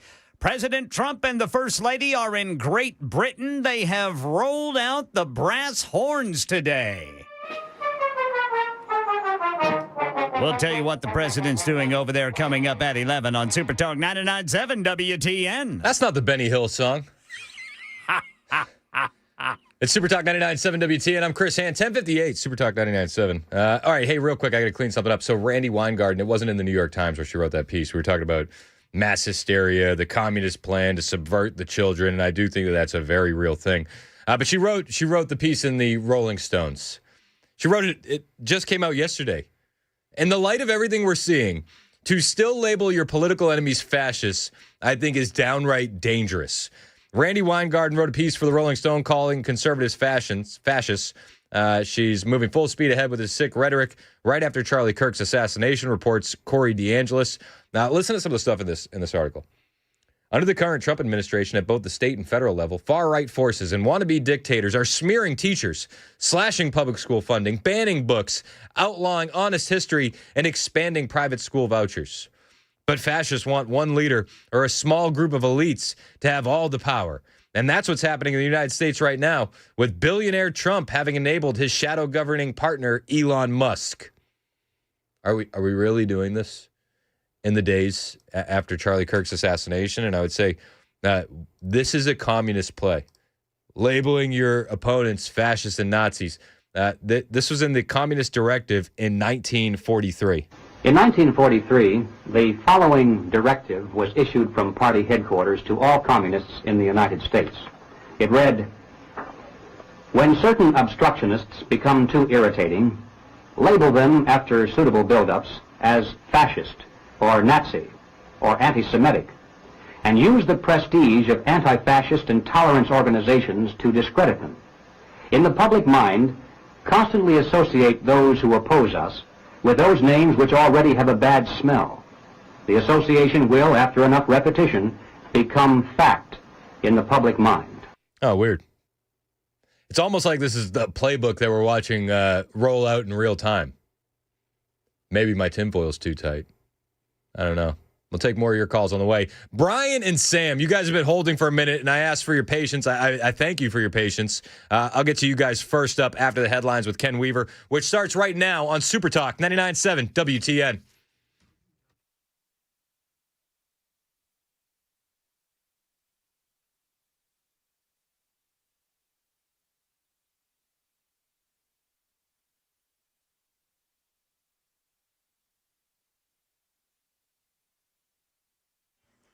Eleven o'clock on the dot. I'm Ken Weaver with your top stories. Got the full forecast coming up in 5 minutes. Right now in the UK, President Trump meeting with members of the royal family for a historic state visit at Windsor Castle. The president and first lady also attending this military ceremony. Mary Bruce, what do you got? Later, there will also be a joint flyover in the skies. And then, of course, later this evening, that very elegant and lavish white tie state dinner. My favorite little fact about that is that it took the staff here 3 weeks just to polish up the silver for this dinner, to give you a sense of the level of detail and care that goes into all of this. So now the president meeting with the royal family, but also scheduled to meet with British Prime Minister Keir Starmer to talk about trade, the war in Ukraine, and Israel's war with Hamas. That ongoing ground offensive in Gaza City. Here's Tom Sufi Burridge. The IDF saying it has opened a new route for evacuations out of Gaza City. The Trump administration is backing Israel's new ground offensive, but it's been condemned by other countries right around the world. The Hamas-run Gaza Health Ministry claims 65,000 Palestinians have died since the war started there, which Hamas started. Today, the Federal Reserve is expected to cut interest rates for the first time in months. The rate cut by about 0.25% will make borrowing cheaper for things like credit cards, cars, and homes. Here's Elizabeth Schulze. That would be the first cut since last December. And the reason why is the jobs market stalling. By making it cheaper to borrow money, The Fed hopes to boost hiring by businesses and spending by consumers. Now, we've already seen mortgage rates drop in anticipation of the Fed's move. The average 30-year fixed rate now 6.13%. That's near a 3-year low. Here's some news about money. For decades, Publishers Clearinghouse surprised people on their doorsteps with oversized checks and promises of a lifetime of prize money. But the company filed for bankruptcy in April, leaving some winners without their so-called forever payments. One man who was promised $5,000 per week for life back in 2012, enough to retire on, telling KGW-TV in Oregon he no longer receives the money he relied on. I'm pretty sure I'm going to lose my home. Gaming platform ARB Interactive acquired the company out of bankruptcy this summer and established a new platform for sweepstakes opportunities. But ARB says it's not responsible for paying out prizes issued by Publishers Clearinghouse before July 15th. That's Morgan Norwood reporting. And the latest news. Weather's next. I'm Ken Weaver, WTN News.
It's 11:06 on Super Talk 99.7 WTN. My name is Chris Hand. The show is brought to you by Better Water LLC, water filtration systems, water softeners, betterwater.com.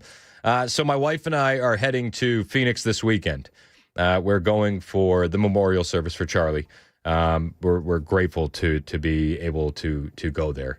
And I know a lot of people aren't going to be able to make it, and I understand that. So I wanted to figure out something that we could do where if you wanted to get something to the memorial, we could make that happen for you. And we're going to call this Letters for Charlie, and we'll drop it off at the headquarters of Turning Point USA at that massive sprawling memorial. If you want to drop off a letter, my friends over at Borough Holistic Health on Northfield Boulevard in Murfreesboro, they're going to have a box where you can bring letters if you or anything that you would want to drop at the memorial site. Flowers, maybe a little pocket Jesus, and we'll bring it all with us to Phoenix, and then we will leave it at the memorial site. I don't want donations. Like that's not what I'm requesting. It's just if you want to put something at the memorial from you for Charlie, you could drop it off at Borough Holistic Health, and then we'll bring that letter or whatever you got to Phoenix with us, and we'll bring it there for you personally. And I'll do a video or something when we drop it all off. But no donations. If you want to donate, like there's plenty of links. tpusa.com. Find your route to do that. I don't want anything to do with that. But if you want to bring a letter or something to the site, I know a lot of law enforcement officers have challenge coins, things like that. Like what we can bring that stuff, and I would love to do that for you. So again, my friends at Borough Holistic Health, they said we can be your drop off location. I said you guys are the best. I'll have more information on that on my social media accounts at Chris Hand on Air. And if that's something that you want to do, we'd love for you to do that. So that being said, a lot of people want to weigh in on the conversation. I've had a couple people waiting for just a minute, like a long time, marathon holders, and I appreciate them. Let's go to Brian and Madison first. Thanks for holding as long as you did, Brian. I appreciate it, man. It's okay now. I'm in Nebraska now. Oh, let's go. What's up? I'm kidding. I'm the U-Haul driver. I just wondered, could I call in and identify as a liberal and scream at you? Absolutely, if you want to. Although I'll be fair. Let's be fair. The last couple of guys that disagree with me are very polite. Very polite. They were. Absolutely, they were. They were uninformed, but they were polite. Be careful with what you ask people to put in a box too over at Burroughs. I know where that is. We go down to another U-Haul over that way. So be careful with what people. Letters. You just got to, like you say all the time, keep your head on the swivel. And it's sad, but it's what you've got to do. It's practical. Yep. I just wanted to say real quick. I waited a long time, but I'm driving, so I had nothing to do. It's a conspiracy theory for me, and I'm not a conspiracy theorist. Okay. No doubt about it. These people are doing evil things in an organized way, and we need our law enforcement to figure this out. If not, American daddies may have to do it, because like I say, there's a lot of weak ones out there. I'm not one of them. I don't advocate violence, but then again, I'm not running either.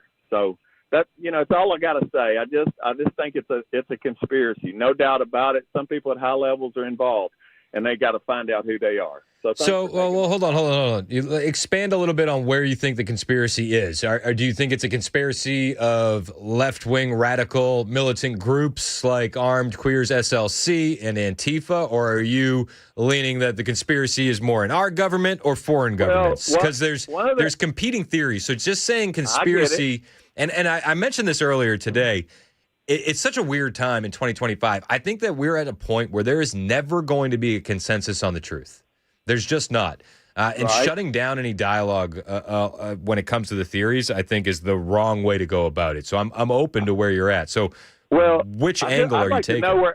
I'd like to know where you're at exactly, because I think you have a lot of knowledge. You do a lot of deep dives, and you're a real journalist. We don't have those anymore, and at your age, that's a big deal.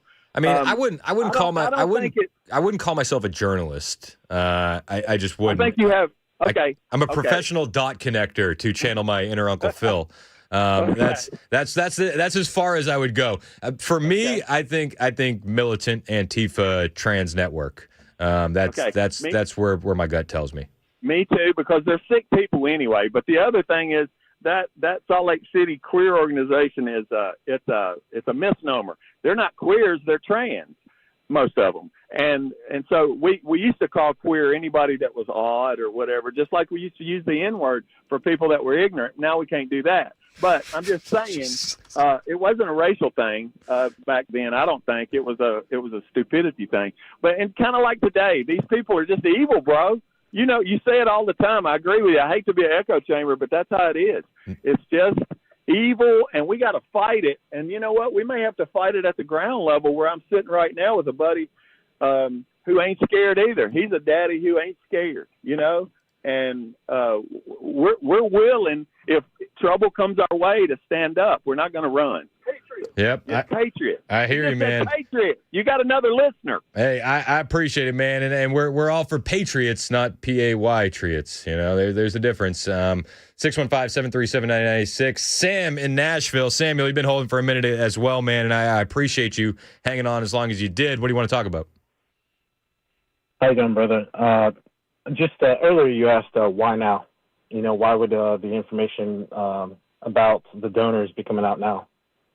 Why not now? I think, to me, it's kind of obvious because now everyone else gets to speak for Charlie because Charlie probably kept it close to the chest like anyone else would. He wouldn't have wanted to cause a stir.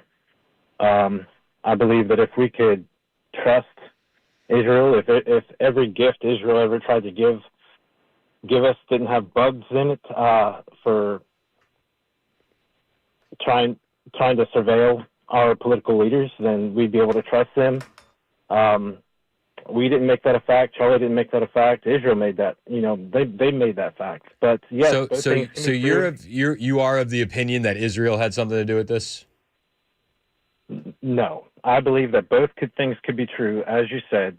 But the problem I'm having now is I can't trust anyone with a nose ring and blue hair, and I can't trust anyone wearing a kippah. Why can't you trust anyone wearing a kippah? Because I'm skeptical. I feel like the Mossad's, the intelligence agency, the Israeli intelligence agency, their whole MO is to deceive, trick. I don't. When I seen Ben Shapiro on Charlie Kirk's show, it just boiled me. I can't put fingers on why. I don't trust him.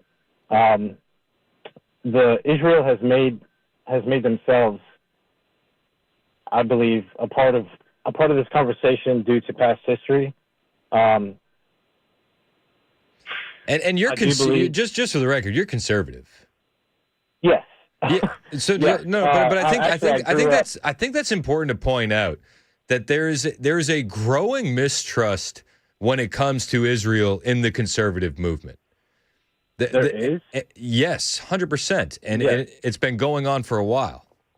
I don't believe Israel is the one who killed them. I believe that the trans shooter, like you said earlier, armed queers of SLC, I believe that they pulled the trigger. But I believe, like Amanda said earlier, like you said earlier, that both things can be true. I believe that Israel's going to benefit the most out of this because now anyone can spin the narrative. And we've got representatives saying, oh, these text messages, it's a clear motive. Those text messages were written by someone born in the mid to late 60s. As a 16-year-old growing up when internet first became a thing, Christian mingle, my parents divorced, I was 15. My mom was online, she wanted to find a helpmeet, someone to help pay the bills. And she's talking to these multiple people, right? And I'm 15, 16 years old looking over her shoulder. And she's like, oh, my prince, this and that. And I just told her, I said, Mom, people don't talk like that anymore. And so I ended up sitting down and macking for her and getting these dates for her, because I knew the lingo. And I've read these text messages over and over again 3 times. And these were written by someone born from 65 to 68. That's how they talked. I mean, I'm not going to say it's FBI. So, yeah, but one of the things that I looked at it and said, it sounds like it, and I made this comment on Twitter, it sounds like Feds trying to sound like gay Zoomers. And it does to a certain extent. It's obvious. However, I will say, I've had law enforcement guys calling the show here, and they're like, "No, that's more video game culture than it is law enforcement culture. We're not using lingo like drop point," and that makes sense to me. But they do feel fabricated on some level. I'm leaning more towards it was fabricated to absolve guilt of the boyfriend/roommate, make it seem like it's buttoned up, it's a solo shooter, lone wolf. Just came up with the idea a week ago, and nobody else was involved, not even the radical boyfriend who was transitioning that hated conservatives and Christians. I can agree with that. The Bill Ackman issue, has anyone even talked about the fact that there's still one underlying message here that hasn't been addressed, is that he paid the shooter's father $1 million? Is that true? Yeah, I had heard that. How many fathers turn in their children and get $1 million for it? I mean, I haven't dived much into that, to be perfectly honest with you. There's so much stuff going on. I think we should just continue, like with me personally, I'm 36. just continue asking questions. All the hate that Candace Owens is getting, I can see where she owned that the website that doxed conservatives, people that were against her. It was supposed to be for anti-bullying. That's the only thing I can see where people would be like, hey, don't listen to what she has to say. And perhaps she's trying to, get coin and make a name for herself based on this situation. I'm not fully in that camp. I think Candace is hurting just as much as anybody. Yes. Back to the point. Back to the point on the on Bill Ackman paying the shooter's father $1 million. So the FBI offered $100,000. Ackman pledged $1 million. Alex Brusewitz and Robbie Starbuck each added $25,000 each. So that was like $1.15 million in total. But I haven't seen any confirmation that the kid's father has gotten this money. I'm not going to sit here and assume he did because, like you said, we don't have confirmation. But it's just something that Ackman didn't even deny it. You know what I mean? It's like, come on, man. Please help me hit all the points here, even if there have to be multiple posts. Like if you're going to go to Twitter, you're going to write this long. You're like, how dare you, slander me? I understand, blah, blah, blah. Hit all the points, please, because Candace may not be fully honest all the time. She may have doxed conservatives. Saul in the Bible, he killed Christians brutally. But the scales fell from his eyes, and he became a pivotal fella, a character in the Bible. He became Paul. Could Candace have been, this extreme left wing and then became right wing, and she just goes with the flow? I think that's just finger pointing. I'm going to continue to listen to what she has to say. I saw how close she was to Charlie, but I do know, like you said, she was hurting. She's hurting too, and it's really hard for people like us, like her, not like us. It feels like we lost a friend as well. But yep. Feels like America really lost a friend. Everybody feels that way. It's really hard not to point fingers. I believe that asking questions, and initially I was just like, Mossad, but then I had to tone it down. I had to delete some comments. You know what I mean? I had to mature a little bit, and I feel like that's still something I'm struggling with. Is maturing to the fact that, hey, hush, don't point fingers, wait. Yeah, being patient is important. I don't think you're wrong to have theories. Theories don't hurt my feelings. I think, and I mentioned this earlier, and I appreciate the call, Sam, and I appreciate you holding as long as you did. That was awesome. But I mentioned it earlier. In 2025, we're never going to have a consensus on the truth. We're just not. Those days are gone.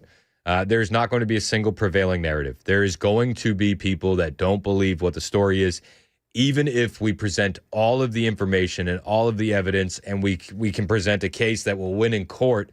There's going to be people online that are just going to say, no, that's not what happened. And that's a tough reality of 2025. I don't think that we should be shutting down these theories. I think we should be talking them out. And I think that's the smoothest way to kind of get over that hurdle. But as far as Israel being involved, I just don't see it. I just don't see it. A couple people waiting on the line. They got more conspiracy theories. They want to talk about Stacy, Joe, Andrew. Hang on the line, guys. We'll get to your calls on the way. Anything else you want to talk about, 615-737-9986. That's the phone number. You can also jump in the chat on YouTube or Rumble. Hit like and subscribe while you're there. We appreciate you doing so. This is Super Talk 99.7 WTN.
All right, drivers, just want to give you a heads up. If you've got a flight to catch or someone to pick up over at BNA, they've got road work underway. So Donaldson Pike, both north and southbound at the I-40 diverging diamond is where this road work is. So plan accordingly if you are headed to the airport. A suspect under arrest after ramming a car at the FBI building in Pittsburgh this morning. This story and more at 11:30 on Super Talk 99.7 WTN. I bet you that was white supremacy. It's the only thing that makes any sense. Spent a lot of arguments about that lately. Have you seen? Have you noticed? Oh, yeah. Sense? There's political violence on both sides. That's what they tell us. They're both sidesing it. Senator Eric Schmidt out of Missouri yesterday during the Kash Patel oversight hearing, he destroyed the both sides narrative. Already, we're hearing people talk about Charlie's assassination in those terms. We're told that we can't possibly know what drove a killer to plan and carry out a murder of the most prominent conservative activist in America. But that's a lie. We do know. The facts are plain and clear, and we have to speak truth in this moment, or there's no other side of the mountain. The vast majority of Americans are against political violence, but there is a vocal, active minority that encourages and celebrates it, and that minority is overwhelmingly on the left. Say it again, fam. Say it again. Just last week, a YouGov poll found that a full 25% of those people who describe themselves as very liberal say it can be justified for citizens to use violence to achieve political goals. Less than 3% of very conservative Americans say the same. That's too many. That is 3% too many. But we are lying if we think that this is a both sides thing. It's not. We have to confront it. And you're going to have an important job of rooting out these terrorists. This is an ideology that runs very deep. And we've been making the case that this has started at a very young age. I played the Scott Adams video earlier, mass hysteria event. You've had over a decade now of just the mainstream media pumping into young kids' heads that Donald Trump is Hitler and you got to stand up. We got to fight, make the conservatives uncomfortable. Is it a shock to you that liberals are just light years ahead of conservatives in supporting political violence? It gets worse. The numbers are virtually identical to the ones I just noted when it comes to whether or not it's okay to celebrate the deaths of people whom we disagree with. And while large majorities in both parties were opposed to celebrating political violence, Democrats overall were nearly twice as likely as Republicans to believe that it is usually or always acceptable to celebrate the death of a public figure they oppose. What in the hell is going on? Earlier this year, a poll found that more than 55% of people on the left believed that it would be at least somewhat justified to murder Donald Trump. Yep. I mean, get your kids off the internet. Get your kids out of public school. And if you're in a private school, be careful because that's points on the board for these commies too. They're infiltrating private schools left and right. Make no mistake about it. I have personal experience. 615-737-9986. Chris in Tullahoma. What's up, man? How are you? Hey, how are you? Love the show. Hey, thanks, man. Caller. I appreciate you calling in. On the text line, you were giving me some grief about the video game line of thought when it comes to these text messages. I had mentioned it sounded like feds. I had a law enforcement officer call in and said it sounds more like video game terminology. Mason, my producer, is also a bit of a gamer. He likes to game. And he told me, no, it does sound like video game terminology. You think that is bovine scatology? Yeah, because I guess they could be making it up because drop point, they use those in like battle royale games where everybody stashes their stuff. That's the only thing I heard. Squad cars, ain't nobody uses that anymore. So they don't use it in video games. So who do you think made the text messages? It could have been his boyfriend or whatever you want to call it and him. Okay, so you don't think that it was the feds that made the text messages? No, it's probably them. Oh, okay. All right. Then we're on the same page. I appreciate the call, Chris. Thanks so much. 615-737-9986. We'll take more of your calls on the way. 11:30 on Super Talk 99.7 WTN.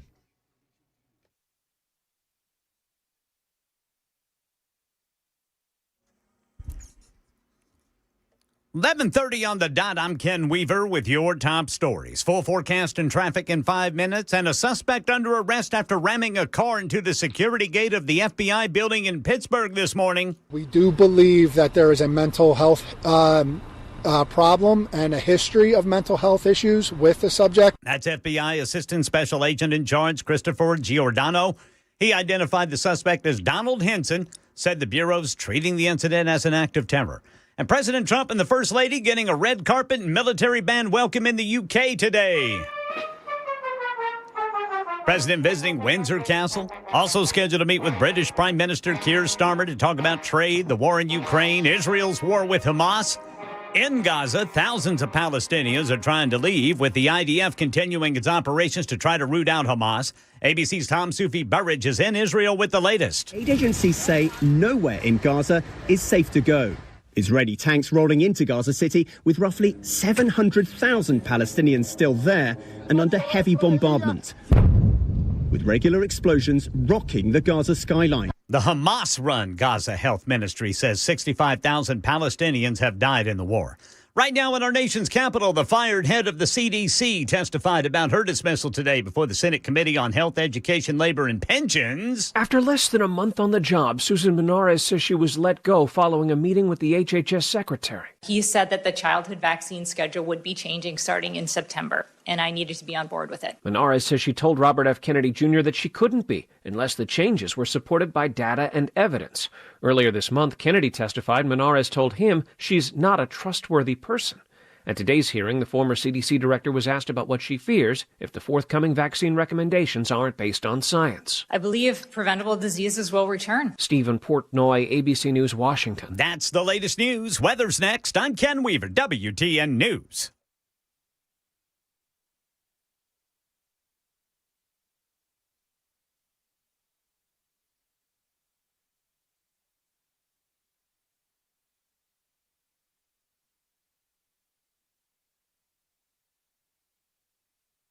Hey, what's up? It's Chris Hand here, and I got to tell you about my friends at Cabinet Makeovers. Dan, the owner at Cabinet Makeovers, has he's really helped me out. My wife is loving these new cabinets. I like them too, but the wife is really loving them. They just installed pull-out cabinets in our house, and they just pull out. It's like on a lever conveyor belt system. We don't have to dig in the back of the pantry anymore for pots and pans. This is going to change your life. The company's awesome, family owned. They've been doing this for like 45 years. Everything they do is Tennessee made. Every cabinet, pull-out, drawer, all wood construction, full extension, soft close glides. Craftsmanship is top-notch. The team has decades of experience, and you can feel it in the work, but you can feel how much love they have for their company and for Jesus and everything that they do. Get yourself a cabinet guy that's going to let the kids turn the screwdriver and talk to them about Jesus. That's what you get with Cabinet Makeovers. They don't just stop at kitchens. They do custom closets, pantries, cabinetry for every room in your house, all built with that same Tennessee pride and biblical values that guide their business. So do what I did. Call Cabinet Makeovers today. 615-331-7010. That's 615-331-7010. And talk to Christina or Dan. They'll make your day. Visit CabinetMakeoversTN.com to see examples of their work right now. CabinetMakeoversTN.com.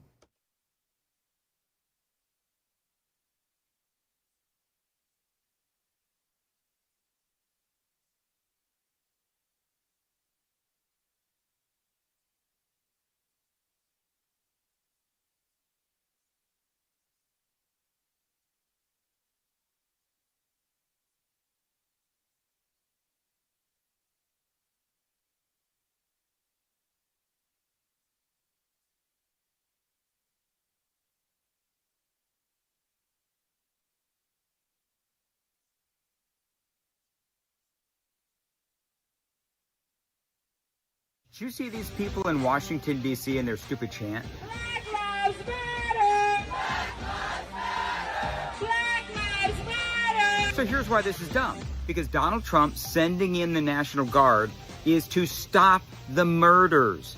Donald Trump is actually saving lives. Over the last 2.5 years, they have had 561 black people murdered in Washington, D.C. Donald Trump is sending in the National Guard to stop the crime. So Donald Trump is actually saving black lives.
It's 11:36 on Super Talk 99.7 WTN. My name is Chris Hand. Show's brought to you by Better Water LLC. Water filtration systems, water softeners, betterwater.com. Shout out to Nolene. Nolene texted in just about 10 minutes ago and tipped us off to something happening in Phoenix. Local affiliate Fox 10 reporting a suspicious bag found outside the Turning Point USA headquarters in Phoenix. And the bomb squad is arriving on scene to take a look. They said this morning, Phoenix Police Department was notified about a suspicious bag in the area of 49th Street and Beverly Road. In the abundance of caution for the safety of those in this area, this location has been cleared, and PPD bomb squad has responded. There is not a threat attached to the incident, so it looks like there was a bit of a scare, but it doesn't seem like it was anything serious. But got to keep your head on a swivel out there. I mean, we saw, what was it, last week? Some lunatic kid showed up to the memorial wearing the same shirt as the shooter and started trying to trash the memorial.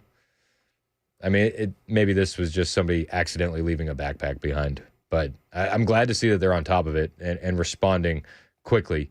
I don't want to see anything else happen to my people over at Turning Point. They have been through enough, and they're still going. I don't know. I don't know how they're doing it. I have no idea. We were at the memorial service a couple nights ago, Monday night in Murfreesboro, and Bailey, who is the local Tennessee rep for the Turning Point chapters in the area. She was like, she's like, I haven't been able to process anything. She's like, it comes in waves, but there's work to be done, and we got to keep going. I mean, even I was like, you're going to the memorial, and she's like, yeah, we're flying out late Saturday too because we have an event on Saturday morning. It's like nothing is stopping. But like, kudos to them. They're still working their tails off. Probably harder now than they've ever worked before. Did you see what Tyler Boyer posted? Tyler Boyer is the he runs Turning Point Action, but him and Charlie really started this entire thing. He posted last night that I mean, just the growth that they've seen since all this has been unbelievable. They have sold over 500,000 pieces of merch, okay, since Wednesday. That's all going to go to help the cause and the family.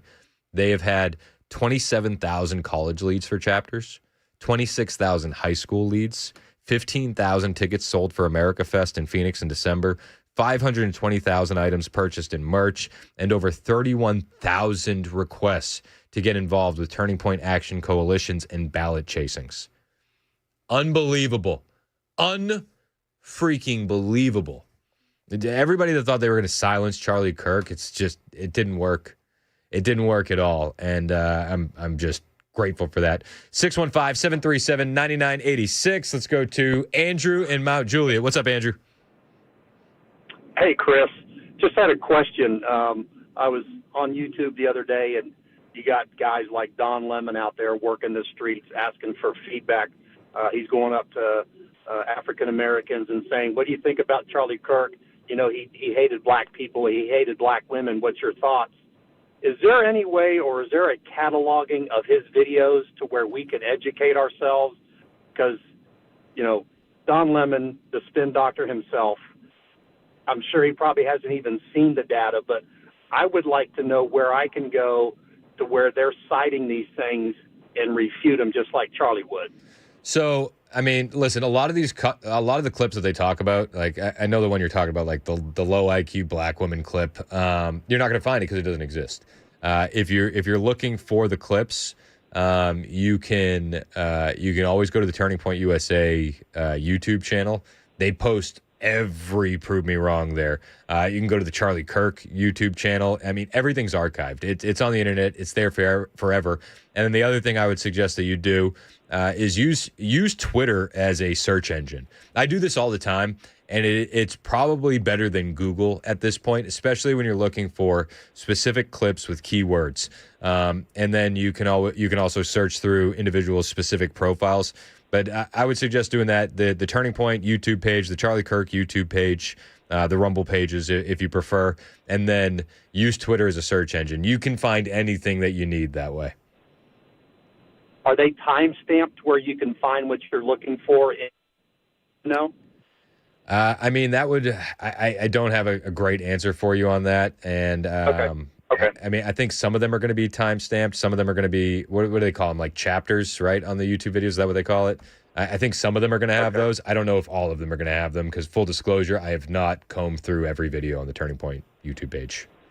Okay. Oh, gotcha. All right. Safe travels for you and your family. Hey, appreciate you, Andrew. Thank you so much, man. God bless. Let's go to Stacy in Manchester. Stacy's been holding for a minute. I appreciate you holding. Thank you, Stacy. What do you got?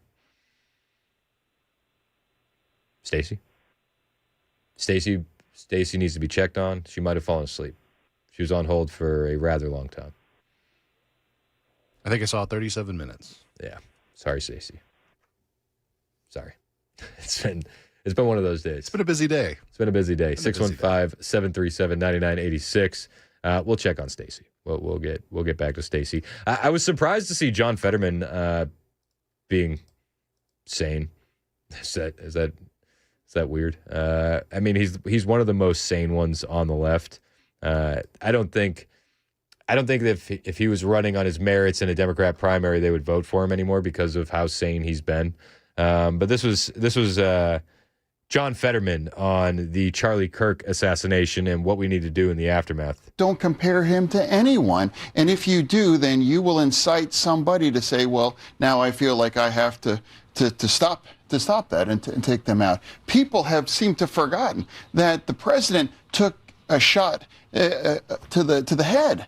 And can you imagine if that shot would have gone the way Charlie Kirk's one, and what kind of condition our nation would be in? This is such a dangerous time right now. And now why? You don't need this an opportunity to share your opinions on it. Just, again, it's appalling, and allow folks enough space to grieve. The man hasn't even been buried yet.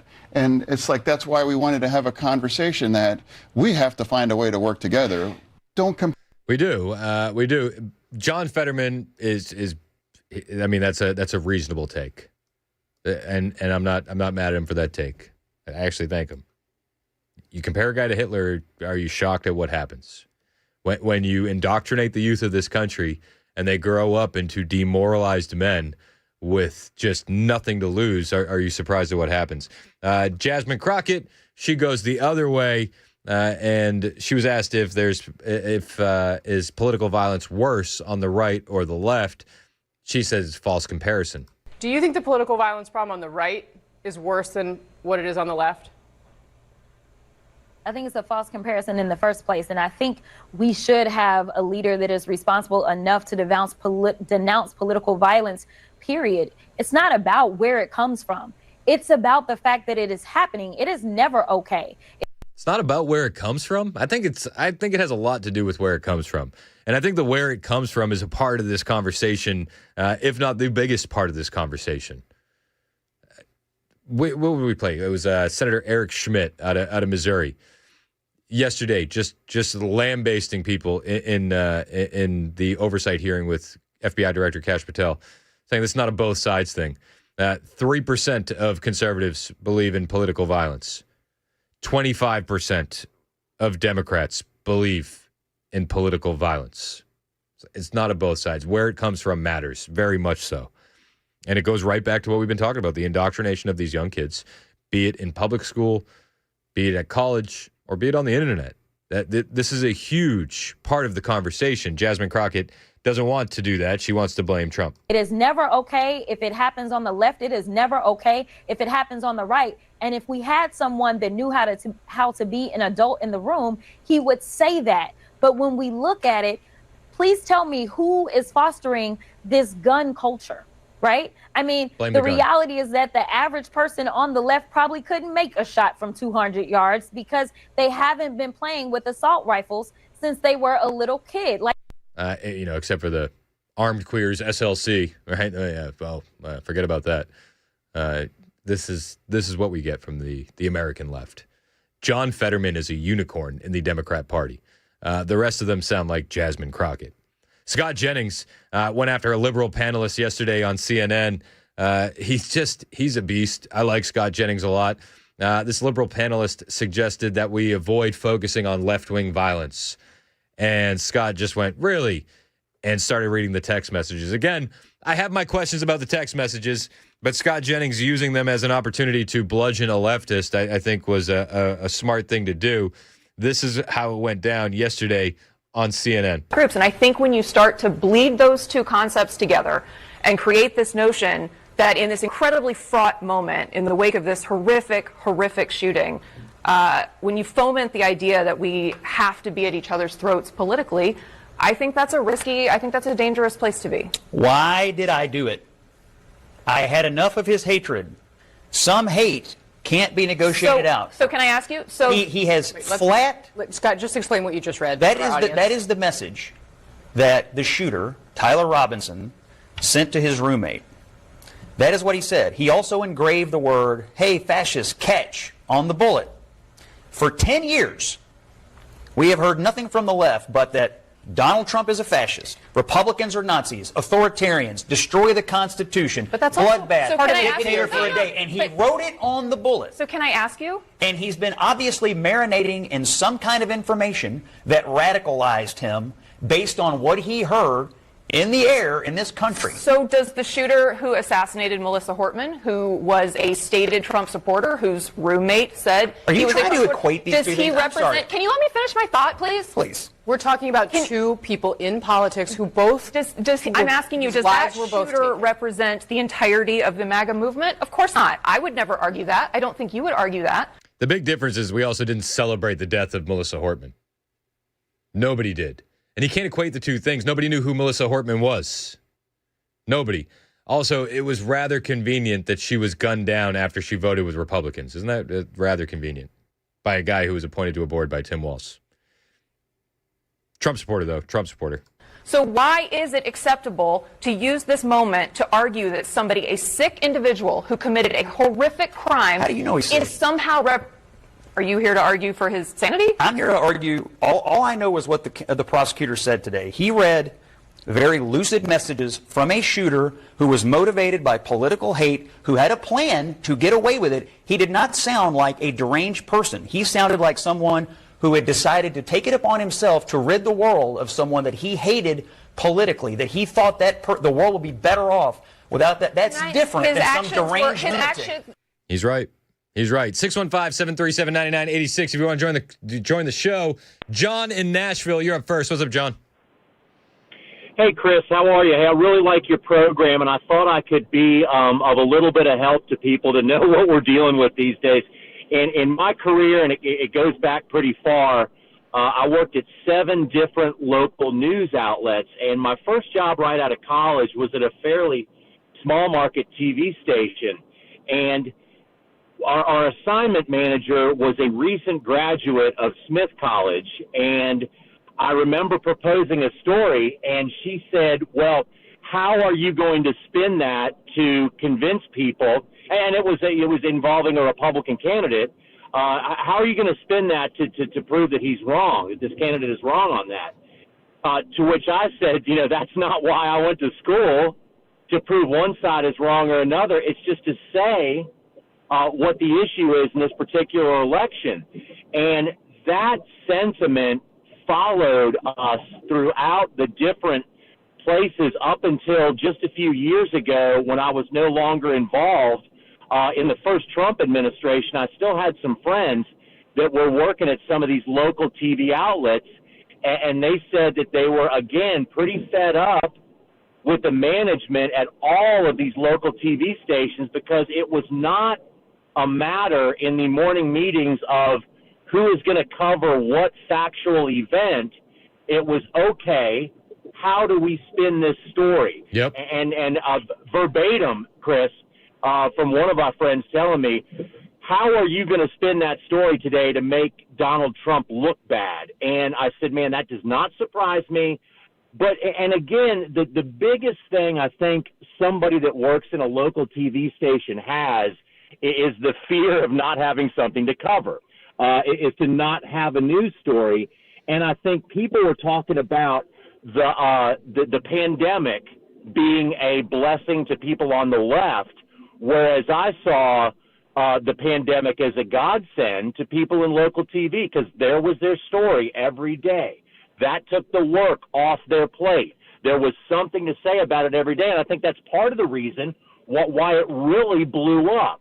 Yeah, and I think it's really important that people start understanding that the news, especially local news, and now more and more, I was in these meetings, I was in these discussions, and what it was not really what we went to school for, to tell both sides of a story. And I did have one boss along the way that would not accept a story if it did not have equal footing. But that was a very rare thing. It was always one way or another. So I just want to give people that insight. Yeah, no, and, I love what you're doing, Chris. Thanks, man. I appreciate your insight. Call in any time. And I would say, luckily, we don't have anything to worry about that here in Nashville because we have great journalists like Phil Williams. Stacy in Manchester, what do you got? Stacy in Manchester, is she there? Hey, what's up, Stacy? Oh, hold on. I was just wondering if that book is real or if it's AI. You got to give me a little bit more than the book, okay? Hold on. It's the shooting of Charlie Kirk. Are you talking about the Amazon post that's been circulating, or it says that there was a book on the shooting of Charlie Kirk? And it was published a day. It was put on the website on September 9th, right? Yes. Okay, so I've seen that, and I'll tell you, I don't, and I appreciate the call, and I love fleshing this stuff out. So I've seen that. I don't believe it to be true because I've seen it only a couple times. Nobody on the internet's glommed onto it.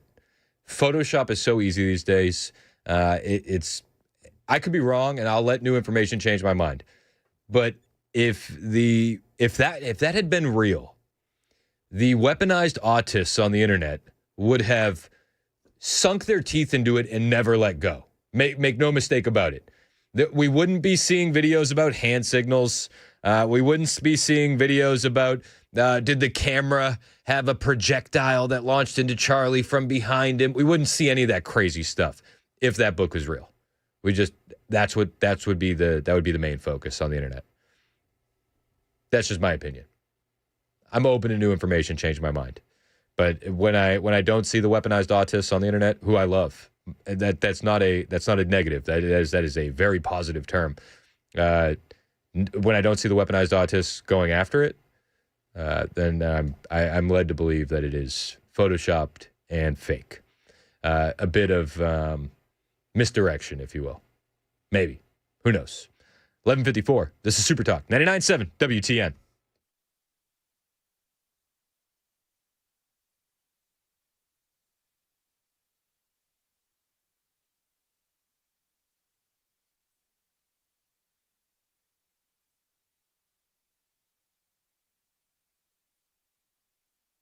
That is my favorite. Hit like and subscribe. Hey, it's Chris Hand here for Cover Nash. Shane Ring is going to simplify everything for you. If you're like me and you don't want health insurance that feels like a math test because you're like, I don't want to do math, Well, then listen up. Confusing percentages, surprise bills, fine print that bites back. That's not what you're going to find with Cover Nash. They make it simple. Cover Nash has a brand new nationwide PPO plan that will give you the freedom to pick your own doctors anywhere in the U.S. with no referrals and no red tape. How does this sound? Just a $250 deductible, a flat $50 copay for any doctor, even specialists. Outpatient surgeries, only $250. Hospital stays, just $1,000. Free preventative care, colonoscopies, mammograms, physicals. It's ACA compliant. And here's the kicker.